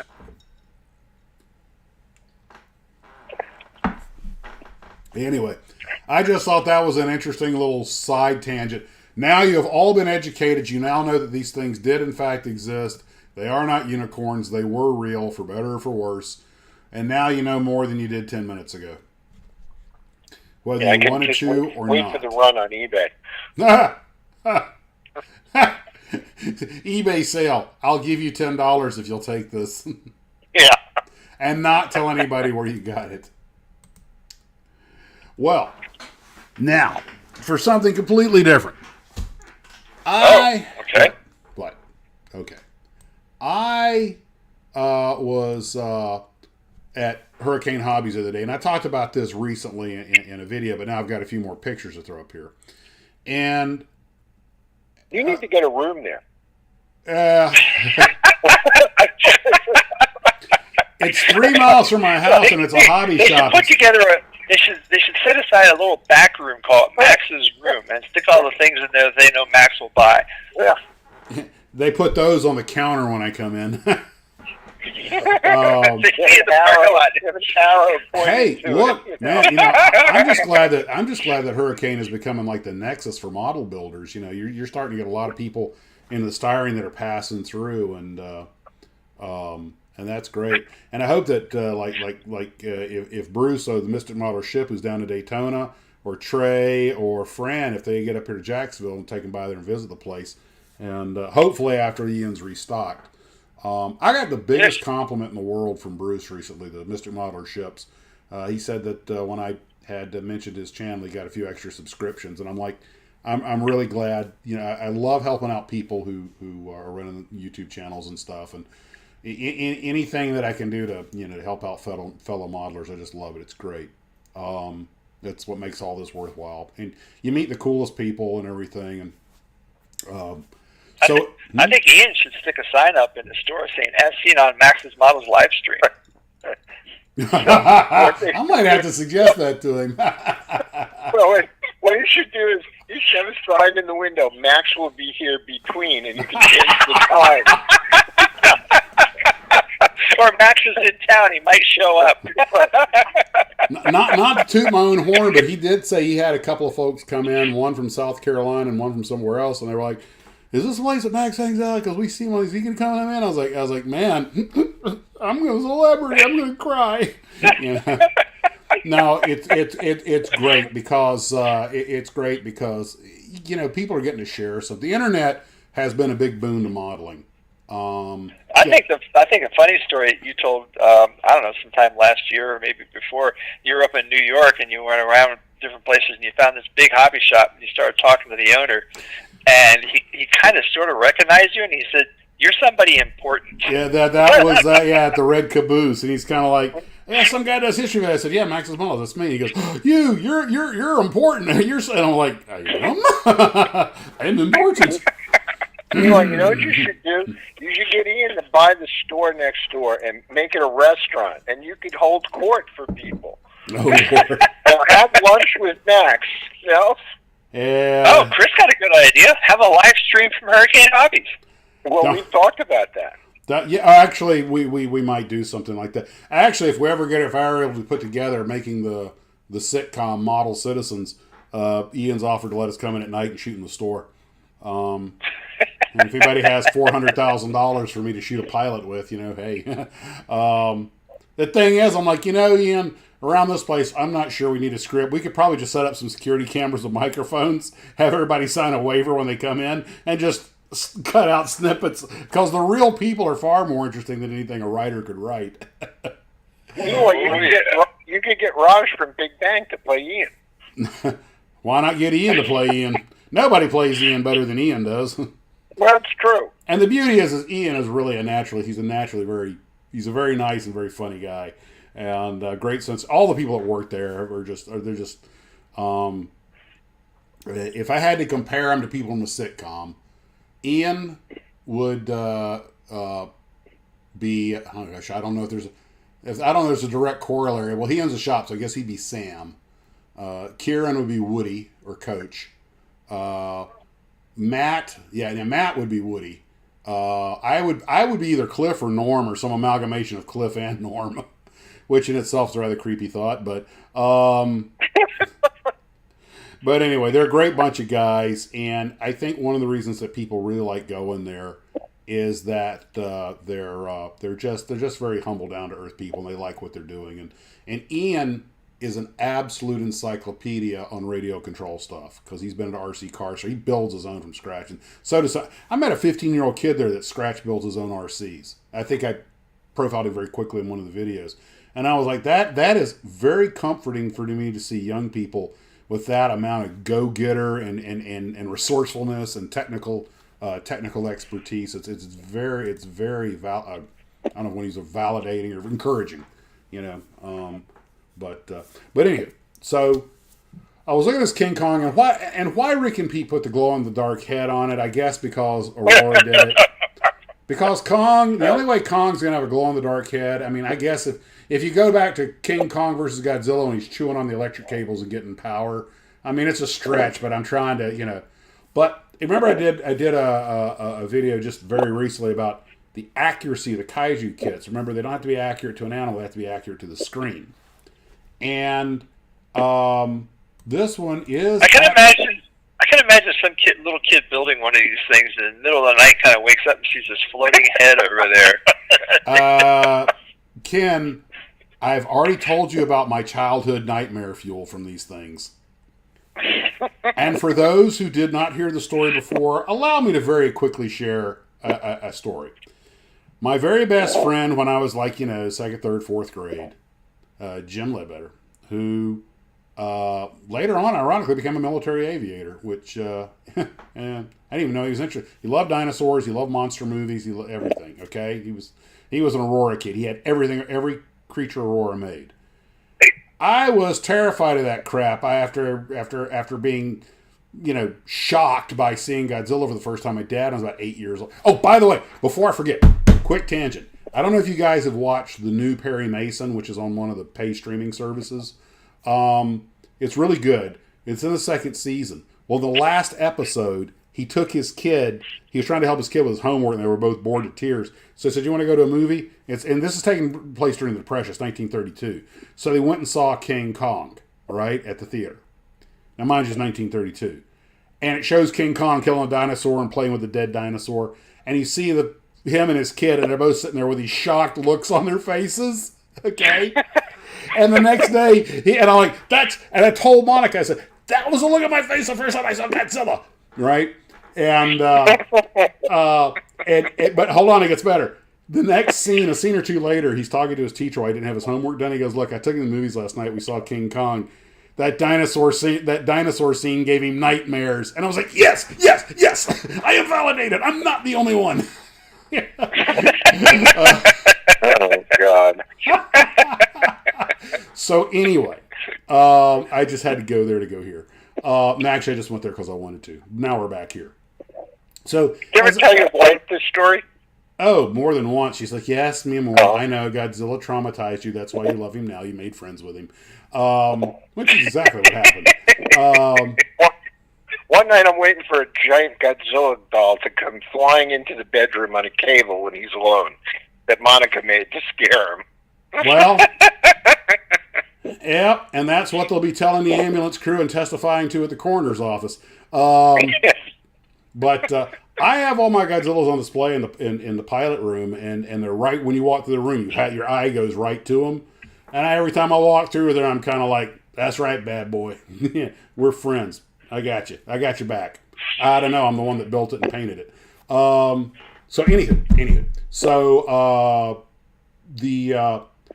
the King Kong model that Atlantis makes, and before that Aurora made, is actually pretty accurate to the prop. So in that regard, it's a good kit. Now, I talked about there are other resin heads that are made to make it a little more like a real gorilla, and they do look good on it, but they're not necessarily faithful to Willis O'Brien's creation. However, that got me to thinking about something, and that is that when you look at the Godzillas that were made by Aurora, the original, they were made in 1964, the year after King Kong versus Godzilla came out, and I was like, that Godzilla has never been accused of being completely accurate, but I'm pretty sure it was patterned after the Godzilla from King Kong versus Godzilla, because the original 1954 one really doesn't look anything like that. And I've read this in other places, but I don't know how good the sources were that I read it from. But apparently, when King Kong versus Godzilla came out, which was really made as almost a borderline comedy in some ways, it was a huge success in Japan, a big success when it was remarketed in America. And what was shocking to everybody was how big of a success it was, given how horrible the costumes were, especially the King Kong costume. I mean, it was just terrible.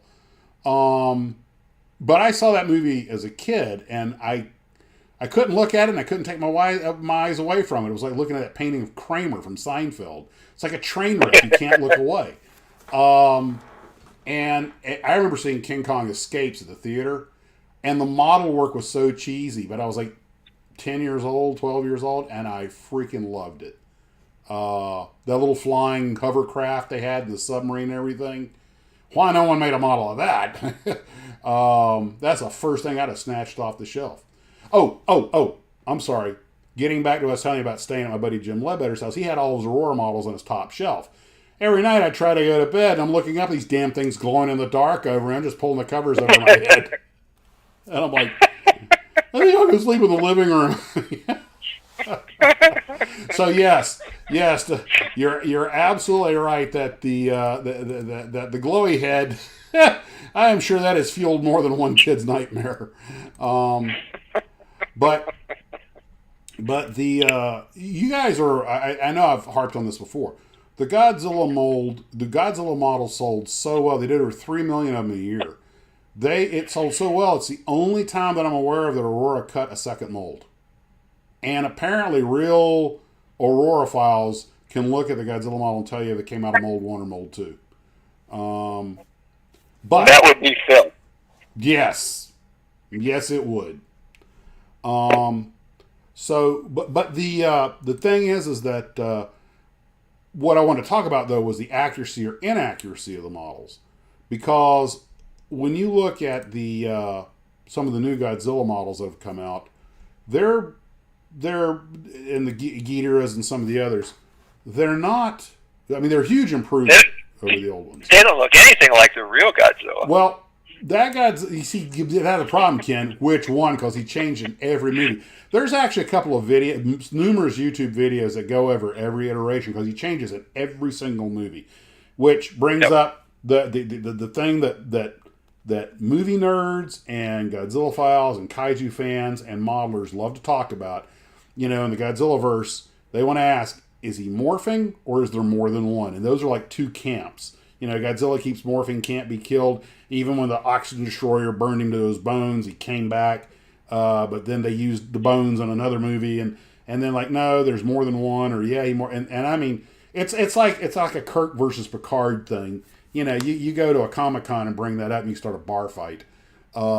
Which personally, I would just pay money to see nerds in a bar fight.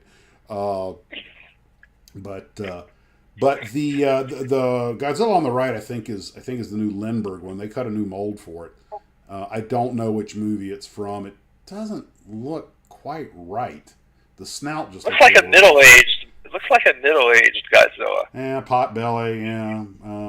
Putting on some weight. You know, eating too many fire trucks. Whereas Ghidorah looks to be in fighting trim. Now the Ghidorah model actually looks, I think, pretty accurate. But the Ghidorah model, there you got to remember there's a lot of less renditions of Ghidorah. You know, it's like 50 versions of Godzilla. But I will say one thing: the new Polar Lights Godzilla, that the one I have, I built one and I have another one on the shelf out in the Tarbis. The one I plan to cut in half. That is actually about as accurate as you can get to the movie Godzilla. The only problem I have with that kit, by the way, you guys may recognize that one's in the Tarbis.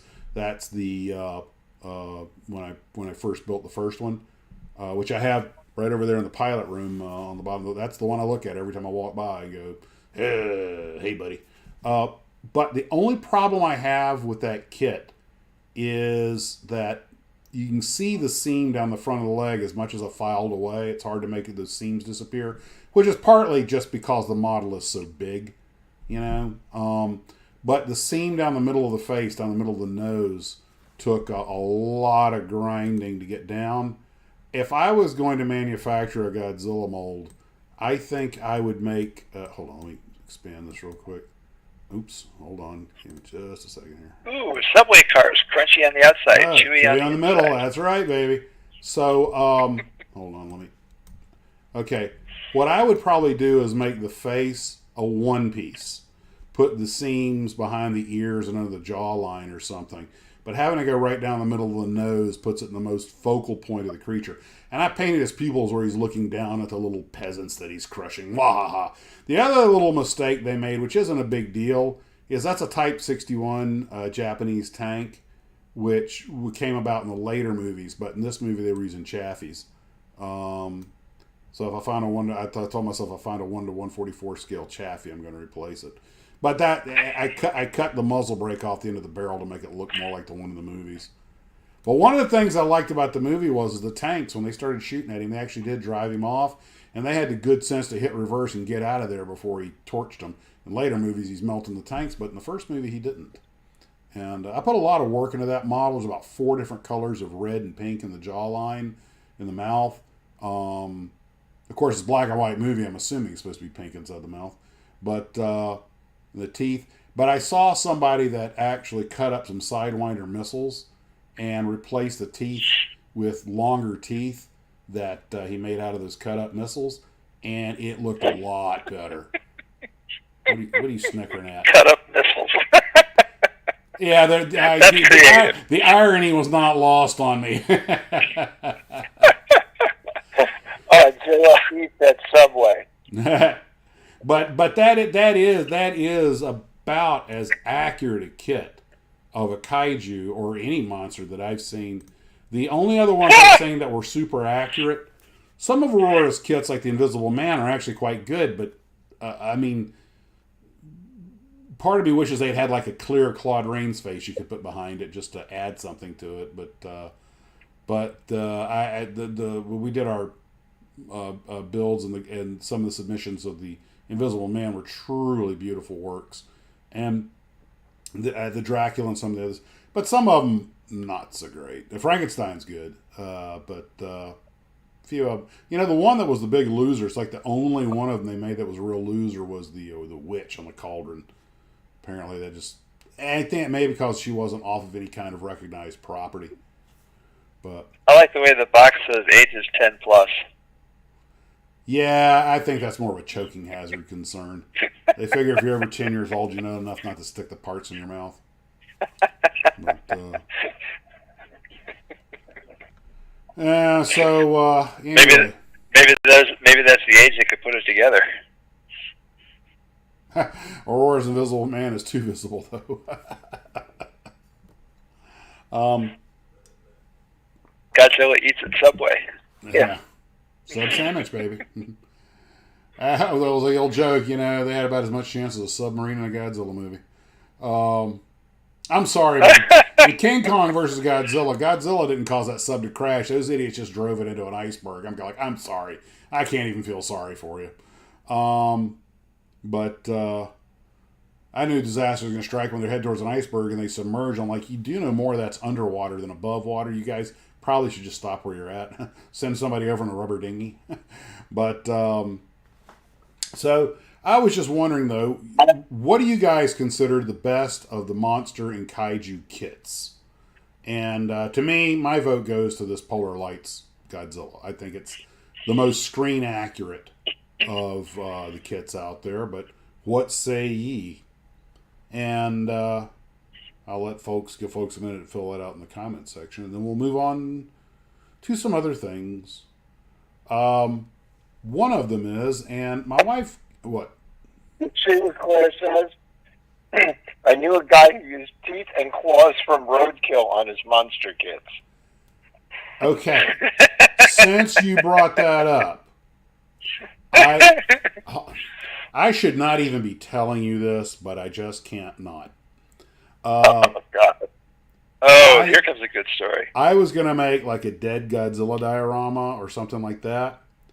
And I thought I would cut out a piece of his side, and when I was done eating a chicken, save the rib bones, and put some fake innards and put real rib bones on top and paint it all up. But I was told by high command that was too icky.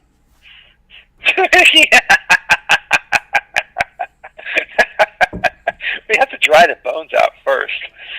Original Mecha Godzilla, okay, yeah. Yeah, Bandai did one. Can't get into Godzilla. Watch the original Japanese one in Japanese. It's the best one. It's still the best one ever made. Because it's a metaphor for the atomic bomb, and it's very dark, and it is not the fun jaunt that the later ones are. Andy says he likes the Mummy or the Creature from the Black Lagoon. Those are great kits, and they are very screen accurate. I was never one into figure kits for the most part, and as a kid, I never built any of the monsters and stuff for reasons we've already discussed. But now as I've gotten older, you can't handle the tooth.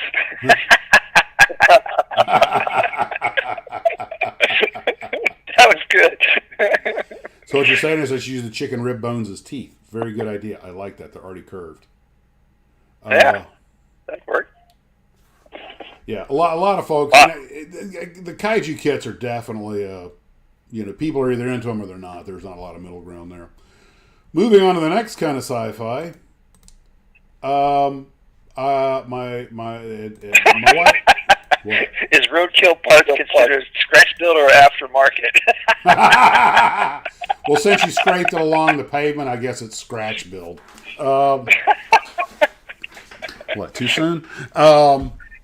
So these are some shots of the original wooden model of the Romulan ship in the original Star Trek. And unlike a lot of the other stuff later, if you recall the original Bill Shatner, the original series, the Romulan ship was not lighted. It was just an inert wood model painted up.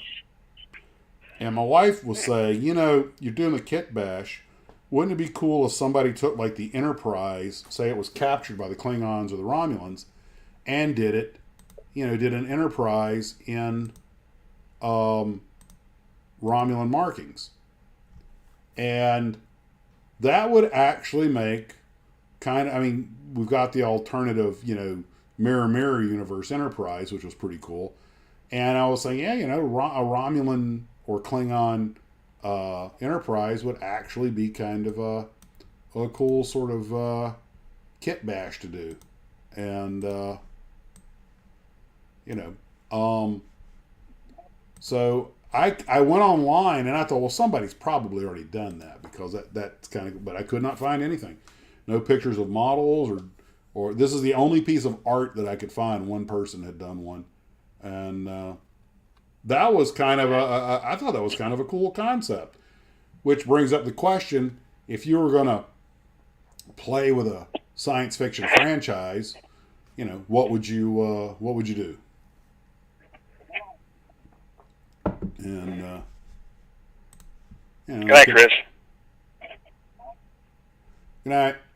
Hi, Chris. But it brings up some interesting possibilities, and I love going to places like DeviantArt and stuff and seeing some of the ideas these people come up with. Amazingly creative stuff. One person's been doing a lot of steampunk Star Trek, which is pretty cool. But I see they added a third warp nacelle on there. Well, also that it doesn't show the bottom. There should be the Romulan eagle under the saucer section with its body with the wings in the saucer section, the body under the primary hull. But that was just a neat idea, and personally, I think doing it Klingon would be a little cooler. Of course, you could do the other side. You could take a Romulan ship and paint it in Federation markings. Or a Royal Air Force or something. That'd look pretty cool, shuttlecraft and RAF markings. But, so, that was just sort of a thing that popped into my head. Well, actually, I should say my wife suggested it.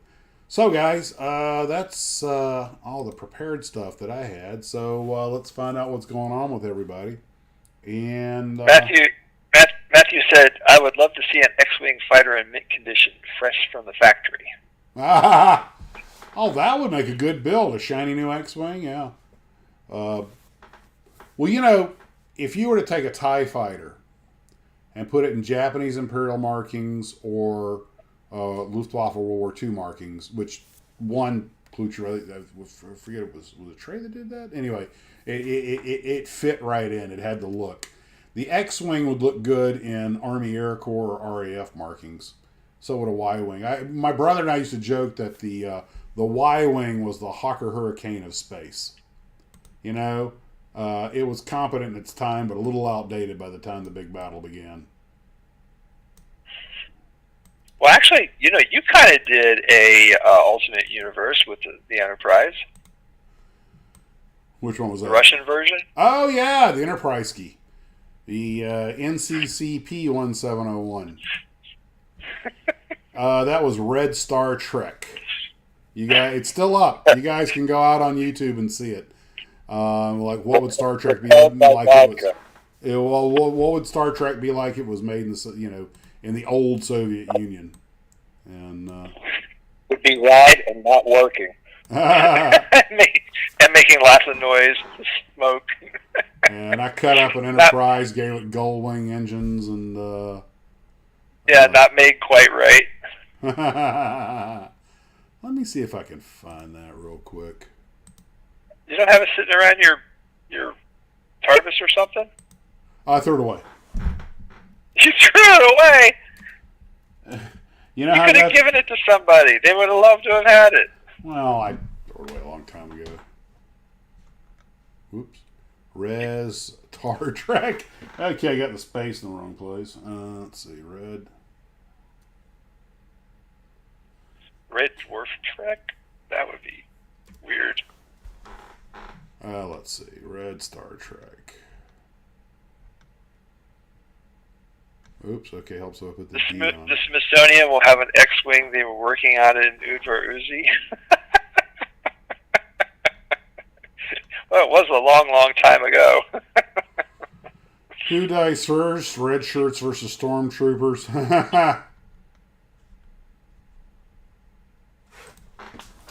Okay.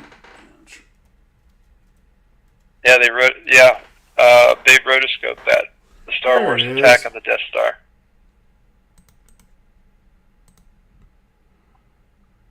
Oh, somebody said Star Wars. Lance said the Star Wars Y-wing would be the mosquito equivalent. Nah, I think the Y-wing is a Hawker Hurricane. Well, that's my opinion anyway. Let's see. Okay, I found it, but I don't know if I can put it in here. Plus, yeah, this doesn't really have a place for links. I don't think. Yeah, I agree with you, John. Yeah, the fact that the Star Wars ships tend to look beat up and dirty and instead of sleek and clean and brand new. Yeah, that added a lot of realism to them. There's a whole article about that with U.S. fighter planes and Russian and Korean and Chinese planes. And they said that's due to the fact that the U.S. planes are constantly being flown, where the other planes are usually never flown unless there's a reason, because they do very little training. Yeah, they've run into some really... Training in jets is god-awful expensive. And yeah, but if you don't do it, it makes them a lot more dangerous to themselves. Well, yes. That's why we always win, Ken. Let's hope so.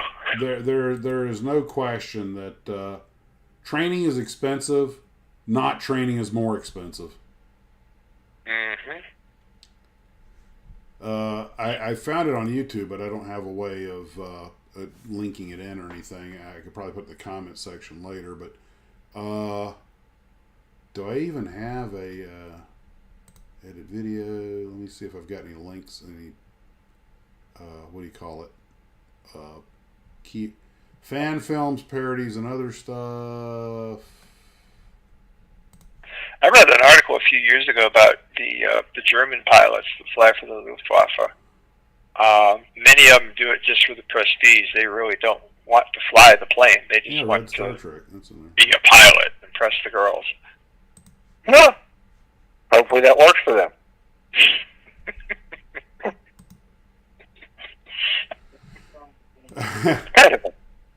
There are worse reasons to become a pilot. What's that? I'm like, there are worse reasons to become a pilot. Yeah, I would agree. Like, it's a job.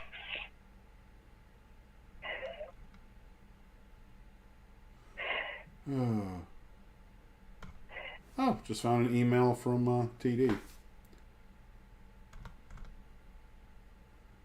What are you doing? Talking about that Dornier. Max, we got dead air. I'm sorry. Okay. Sorry. I was looking to see if. Oh God. I was looking at an email that was sent to me by one of the glue troopers. He wanted to make his model car like it had been egged. And I tell you what, let me just download the picture and I'll show it to you. He was like, how do I make a car look like it's been egged? And he had started on it. And I had made a joke, and I hope this doesn't offend anybody, but I had made a joke. I was like, just put some brown blobs on it and say we survived San Francisco. But he's from another country, so he didn't get the joke. And I kind of had to explain it to him. But here's the okay, but here is his model car with an egged windshield, and it really looks good. He did a nice job on it. There it is. I gotta admit, that looks like a car that's been egged. You'll have it here in a couple seconds. But you guys gotta understand that Ken and Steve and I are talking on the phone, so it's instant communication, but there's about a 14-second lag when I post something. But Bill, that's a great job. That looks really good. Yeah, it does. How did he do that? Let's see. Is it in the email? Also looks like somebody threw up on it. Could be. A rough night out drinking and the ride home. Well, that would be on the inside. Nah, if you got out of the car and didn't make it to the house.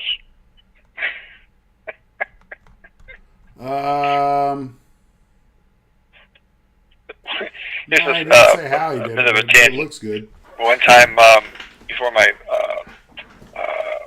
before she was my wife, we were in Ocean City, and we got some ice cream. One of those soft serve ice creams, and she's having a bit of toothache, so she put some of that Ambisol on her tooth, but it didn't do well for her, and she started to throw up. I said, "Out the window! Out the window!" And she didn't throw up out the window. It was all over the bottom of the car. But you married her anyway, You couldn't turn and point it out the window. Oh, well. That was a test. That's all right. I had a friend of mine, and we're in his brand new '69 Dodge Charger. Okay. And by the fact that you started with brand new '69 Dodge Charger, you're telling on yourself. Well, that's okay. And we went and got beverages at the local McDonald's, and he ordered coffee, and he didn't like the way it was. He went to throw it out the window, and he forgot the window was up. Whoops. That car smelled of coffee for the next 9 months. No matter how hard you tried to clean it, it still smelled of coffee. Well, they did the Seinfeld episode about the smell he couldn't get out of his car. Yeah. We've all had one. I used to get hand-me-down cars, and I'm not complaining. I mean, I got cars, so I'm very lucky. But I used to joke that, the one thing you cannot get out of a car, the one smell you cannot get out of a car, is the old car smell. Yes, as opposed opposed to the new car smell, which goes away immediately. The first time you spill a soda, baby. The coffee probably ran down into the inside of the door. Yep, inside of the door, in the carpets, under the seats, everywhere. In the dashboard. Oh, yeah. Well, I joked that I used to tell them, yeah, it loses a new car smell the first time you spill a soda. And by spill a soda, I mean fart. A Navy buddy had a Chevy van he used as a party wagon. We called it the Chuck Wagon.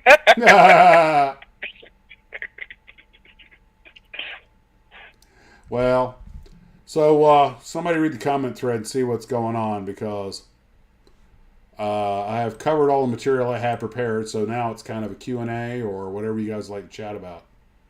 Yeah, we're talking about vomit. Yeah. Yeah, I'm trying to shift gears away from the program here. I'm trying to do a course correction here to something slightly more, not vomity. Why? It's like talking about farts. They're funny, I don't know.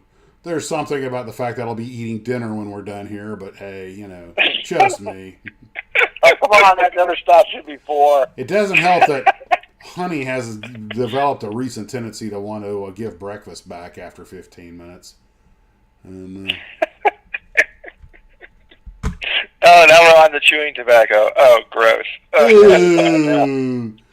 Now they'll be spitting jokes. Vomit comment. Yeah, there's a plane called that. All right, real quick, guys. Since we talked about my glorious Honda Civic, we need to talk about what was your and first... you know what else is really interesting about that Honda Civic is that at one time you could fit all your world's possessions in that car. and did, with room for a passenger. Yeah, when I moved back to Florida, I packed it from Maryland. Every worldly possession I had fit in that little bugger. So, guys, real quick, put it down in the comment section if you're not embarrassed by it. What was your first brand new car? The story's out on me. My cool factor is forever damaged. It was an '86 Honda Civic. And I could not believe I drove that car for almost a decade. And that's about as long as I've owned any car. But then I had no money, so, hey. My very first brand new car was an '82 Trans Am. Is that the white one with the blue eagle? No, that was a '79. The '82 was the first year they came out with the new body style. The Berlinetta body style, yeah. I remember when I saw one of those at the dealership in '82, and I just thought it was the most beautiful car I'd ever seen. I was like, man, they have totally outdone everybody. It was a nice car. Unfortunately, it didn't have quite the horsepower that the other one did. But a 74 Nova Custom. I had a 74 Spirit America Nova, but I got it used. But I had a 74 Nova also. Monte Carlo, Taurus, Fiesta. Oh, God. Okay, Ford Fiesta story. And for those who don't know, a Ford Fiesta is marginally smaller than that Civic. 1977?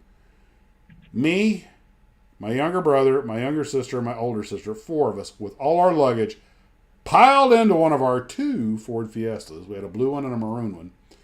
We piled into the maroon one and drove from Quincy, Florida, all the way to Houston, Texas, where I then got on a bus to go out to San Antonio to visit my older brother, whose comment when I got off the bus was, I thought they were sending Steven. Yeah, Billy, did you think I forgot? But anyway. And then we came back. That was the first time. I was born and raised in the Deep South in the 60s and 70s. And the trip back was the first and only time I ever saw, and we were going through Mississippi, a real, honest-to-God Klansman in his sheets. A whole bunch of them out there passing out pamphlets, and we were like, we just keep windows up, air conditioner on, and just keep driving. And if he gets in front of us, floor it. You see the same guys. I could some of think these cars listing up here are pretty interesting. Huh? Some of these cars that people are listing up here 76 TRS, Ford Fiesta, I think he means Fiesta. Ford Fiesta, yeah. A lot of Ford Fiesta action going on here. Dead body smell. gross. Got a Trans Am at the auction the owner died in. Oh, man. Oh, Spookies gross. can get Hey, Ken, you know the one way to get a cheap house, even in New York or California, somebody died in it. When I worked at Enterprise, we rented a car to this elderly lady, and she didn't bring it back. And about a week later, we got a call. Could you come and get the car? And we're like, what do you mean? Well, she died. And we were like, she didn't die in the car, did she? No, she died now. So, okay, we'll come and get it. What's the matter, guys? You spook easily?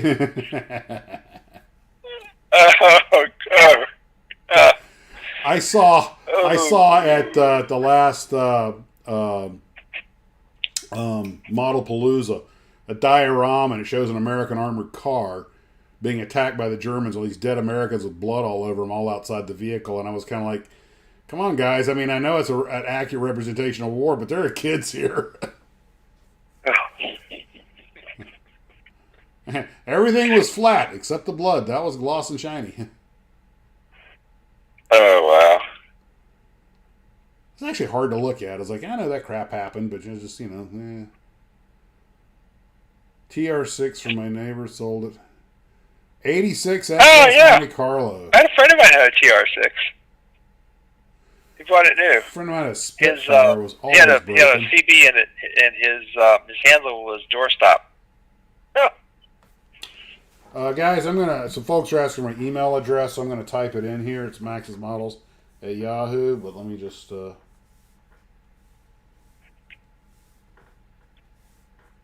He also bought a Pantera. I love that car. With the Windsor engine in it. Good choice. Yeah, we lived in Maryland at the time, and it was in the car. He bought it. It was in Tennessee, I think. And what's the Windsor engine? It was made in Windsor, Ontario. It was the better. Yeah. It was the better engine. Yeah. Supposedly. Well, didn't they usually come with a Ford engine?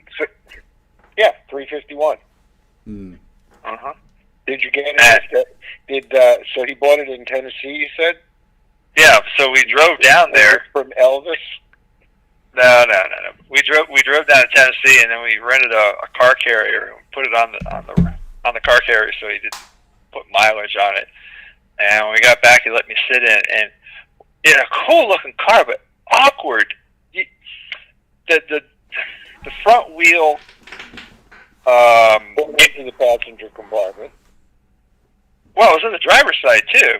The front wheel well was so big that the gas pedal and the brake and the clutch were all squished over onto the right hand side. You kind of like had to sit almost kind of like sideways in the car, in the seat almost, to be able to work the pedals. Well, Kim, that's the price you have. That's the price you have to pay to have those big, cool tires on it. Mm-hmm. I had a friend of mine who worked at the Lincoln Mercury dealership because that's who sold Panteras. Uh-huh. And they used to pick the cars up in Manhattan because it's where they used to deliver them to Manhattan Ford. And they'd drive them up to White Plains where the dealership was. And the first thing they'd do is they'd pull the heads off of it and change the head gaskets because they put real thick head gaskets on it from the factory. And the compression was lower because of the extra height of the head over the piston. Uh-huh. And they'd put in real thin head gaskets and then put the motor back together in. They must have picked up 30 horsepower by doing that. Really? Wow. Yeah. They probably cut way down in the emissions, too. Yeah, well, we didn't talk too much about that back then. Yeah. Yeah, who cared about emissions? We just got more power out of the thing. Well, I just always thought the Pantera was just the wicked coolest looking car. It is. Oh, yeah. Yeah, it's a cool looking car. Elvis shot his. So not the most mechanically reliable car, I take it. He went to go out to the movies, and Elvis used to call up the movie theater and rent the movie theater for himself for the night. Mm-hmm. Because he's Elvis. Yeah, this was before you had home theater. And so he goes to get in his car with his girlfriend, and he gets in Pantera, and it won't start. And he got so pissed off, he pulled out his gun and shot it. That'll void the warranty. Yeah. Well, the Pantera, was that an Italian body on an American frame or something, or how did that work? No, it was an all Italian car with an American drivetrain. So do they send? There you go. Do they send the engines to Italy?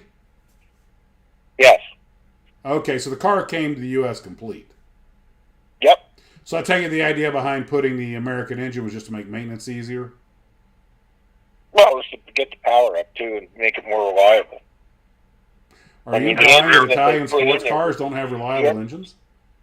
Well, the engine that they put in there was pretty bulletproof, so we weren't going to have any problems with the engine. The biggest problem you have with the car, the two front wheel wells, which were an integral part of the front end, the way they were welded in, they would rust. And if you had the car a long time, you'd have to have them cut out and have new ones put in because it would just totally compromise the front end of the car. That was a big problem. Okay. Well, most people that have them, though, they had them for a long time. I mean, you hear people just, getting them and then getting rid of them. I mean, they're really nice cars. They're also a favorite car of the high-end customizers. Uh-huh. Why's that? They're very easy to do things to. And you don't have to do too much to make it look even, more aggressive than it is. And they're really nice cars.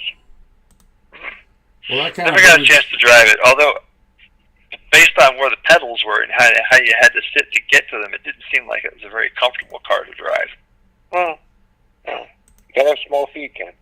That could be a problem for me. Oh, and constant electrical problems? Yeah. Just about anything that comes from Europe has constant electrical problems. Well, have you ever built a model of a Pantera? No. As a matter of fact, I haven't. Well, I just decided to jump on ScaleMates real quick. Airfix, Fujimi, quite a few companies made them. Yeah, but there's really no American model that companies made a model of it. No, they're all like they're Japanese and British. That's like if you try to get a model of a Lamborghini Miura. I mean, they're all like Japanese kits. There's no American kits. That's a little which odd. is odd. I mean, as popular as the car is, you'd think there would be. Pantera was designed by Ghia. Yeah. Well, that makes sense. Ghia did a lot of the. I mean, didn't Ghia do the Chrysler Turbine car? Yep. Although it was designed mostly here in the U.S. They built it. Hang on, let me just. I just threw this slide together. But when they did the Pantera, Ghia was kind of part owned by Ford, which is why you had Ghia on Mustangs and a couple other cars that Ford made. Well, here real quick is a slide I just threw together in a hurry. This is 4 of the Pantera kits. One by Airfix, one by Fujimi, one by a company called Give or something, and another by okay, hold on, I can't read that. I just by RE and Grip. Grip, that's the other company. What's that? What's that? I'd go with the Fujimi if I had a choice. Go with the Fujimi? Yeah. Airfix would probably be, I'm guessing, would be the most basic kit. It looks like it's they're all about 124, 125. But there are some others out there. These I just threw the slide together in a hurry in real time while we were chatting. Andy just put up an interesting comment. So, if Godzilla were a car, what car would it be? The Landmaster from Damnation Alley. Indestructible. Didn't take me long to come up with that one, did it? No. That wouldn't have been on the top of my list. I wouldn't even thought of that one. Godzilla would be a monster truck. That's right, and King Kong would be a Kenworth cab over.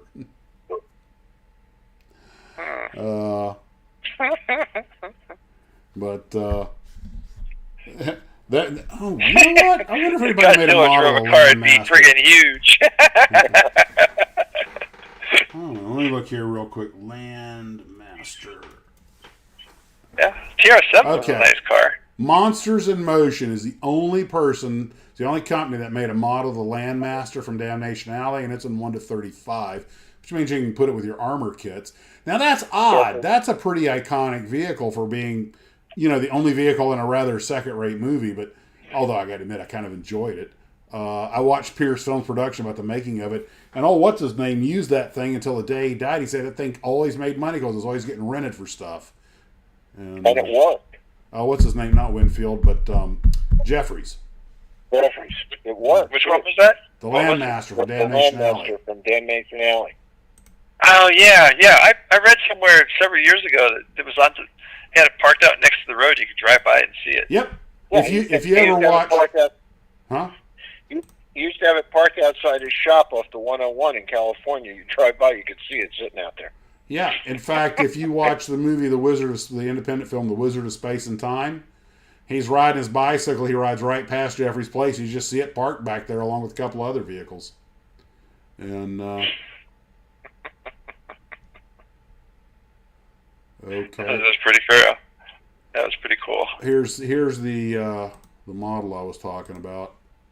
And it's a resin kit, made by Monsters in Motion. Daniel Britton's got the movie. Ah, yeah. Damnation Alley. I saw that at the theater with my dad.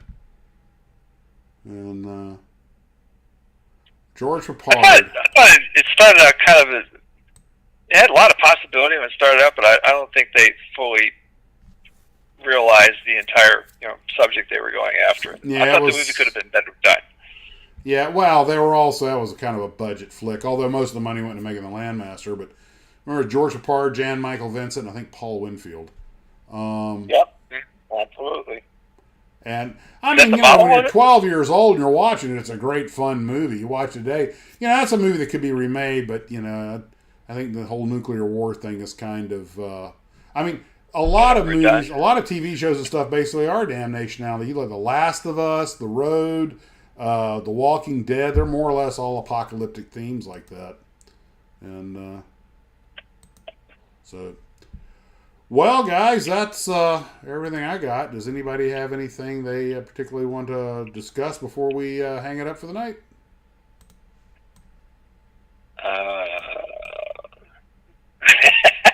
That kind of ends it right there, doesn't it?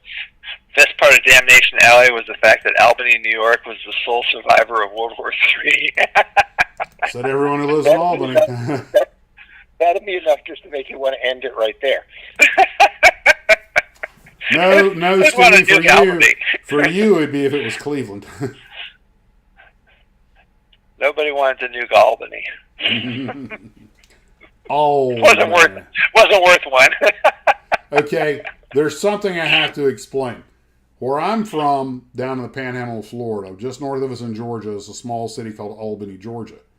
And being your typical 12-year-old, I didn't know squat about geography. So they said, we're getting messages from Albany, and I was thinking, Georgia? The place that wasn't worth nuking. Of course, the whole premise of the film was flawed if Sagan was right that, that a nuclear war would create a doomsday shroud that would engulf the world. No place would be safe. But, it's a 70s actioneer.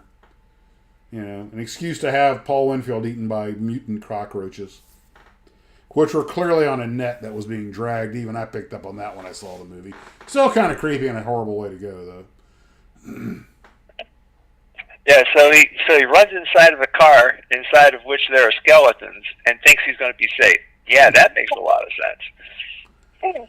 Yeah, didn't think that one through. Well, guys, I guess that's it for the evening. We got 4 minutes left. Wow, we're cutting out with 4 minutes left? That's unusual. Well, what can I say? You're getting old. Not as much fun as you used to be. No, not that. Gotta go to... Just a lot of times go to bed early. Usually somebody picks something up and we go sailing off a tangent and we wind up running over time, which is all good fun. You know what would be a good topic? What? Cars in apocalyptic movies. Ooh, yeah. You got the Rollers from, what was that TV show that lasted? Defiance. You got the Rollers in Defiance. Landmaster Damnation Alley. Anything from Mad Max. Yeah, that was interesting. There was even an airplane in Mad Max, too. What was that movie? Was it not Death Race, but the one with Lee Majors, another budget flick with Lee Majors after he'd done the $6 Million Man, where he's a race car driver who's trying to get across the country.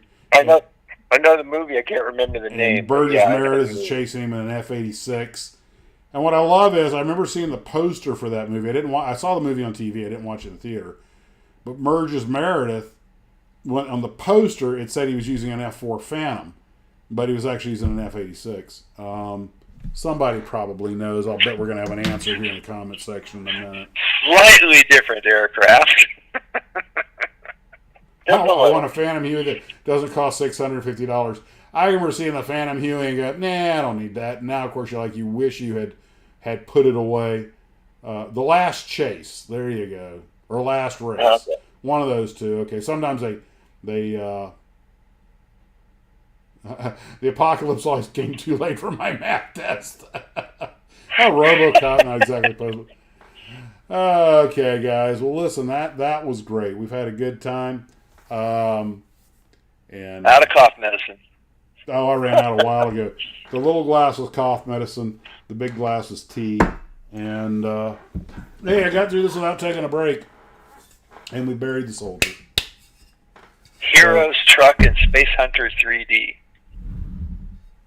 That's Lance's idea. Okay. The Mad Max Falcon. Interceptor, Pursuit. I love that had Pursuit on the Interceptor. He's like, yeah. The original Mad Max movie, for what it was actually a surprisingly good film, and it really shocked everybody how successful it was for this independent Australian film.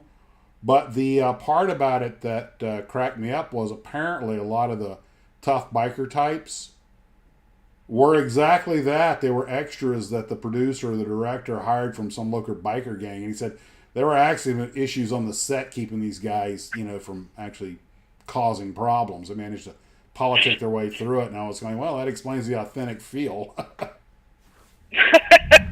There's a couple of good documentaries about the making of it.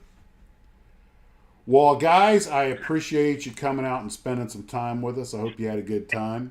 I want to thank Ken. So we're going to try this for the third time?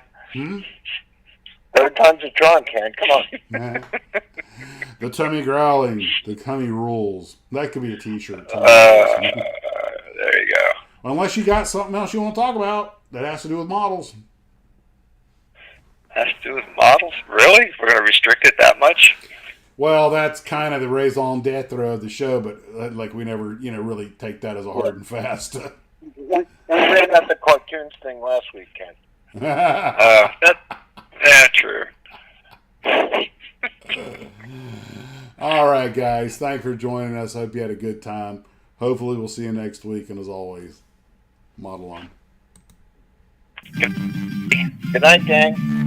Good night, Steve. Good night. Good night, Rick. Good night, Dave. Good night, John Boy.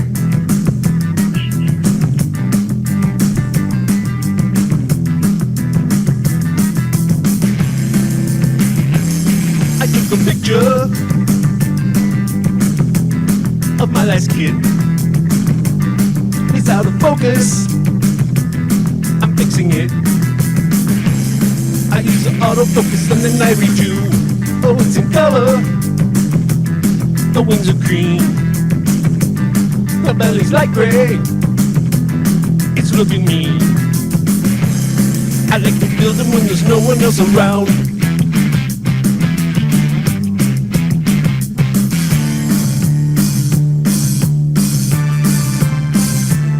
I take a picture, another picture. I use a gray card and a light box as well. I want a camera with telephoto to take a picture of the inside as well. You got me building, yes I'm building, yes I'm building, yes I'm building, yes I'm building Japanese. Oh yes I'm building Japanese and no I won't stop. I'm building Japanese, oh yes I'm building Japanese and no I won't stop. building Japanese, oh yes, I'm building Japanese, and no, I won't stop. I'm building Japanese, oh yes, I'm building Japanese, and no, I won't stop.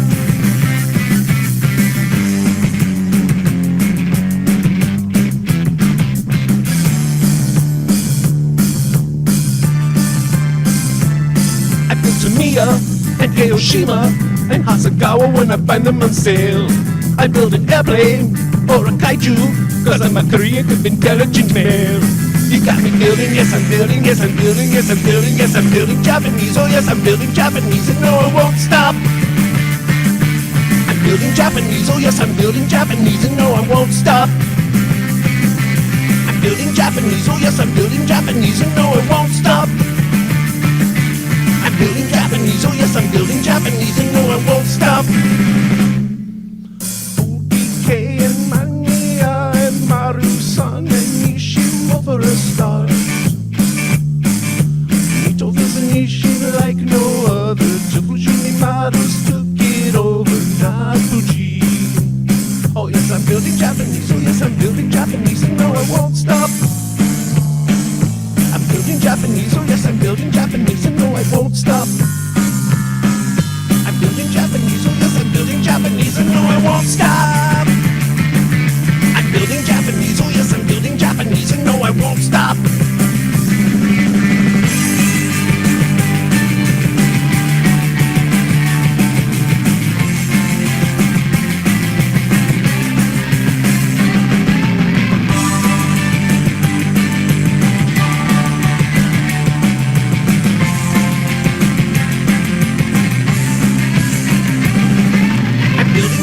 Oh yes, I'm building Japanese, and no, I won't stop.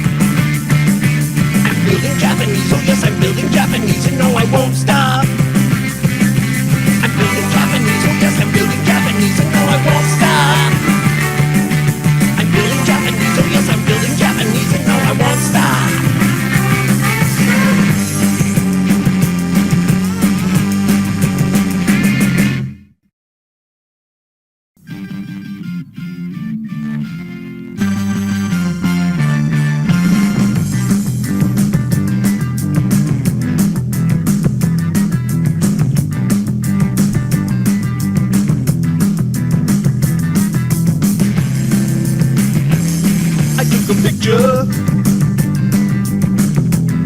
Of my last kid. He's out of focus. I'm fixing it. I use an autofocus and then I redo. Oh, it's in color. The wings are green. The belly's light gray. It's looking mean. I like to build them when there's no one else around.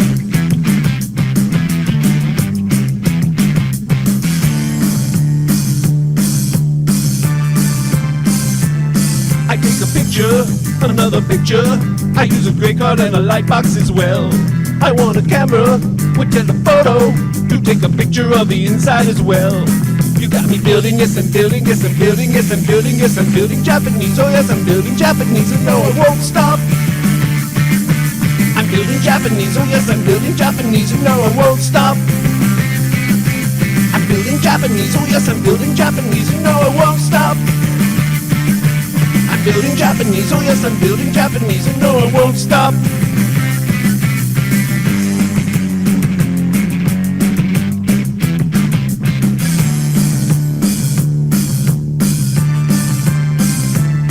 I built Tamiya and Hiroshima and Hasagawa when I find them on sale. I build an airplane or a kaiju, cause I'm a Korean with intelligent male. You got me building, yes I'm building, yes I'm building, yes I'm building, yes I'm building Japanese, oh yes I'm building Japanese, and no I won't stop. I'm building Japanese, oh yes I'm building Japanese, and no I won't stop. I'm building Japanese, oh yes I'm building Japanese.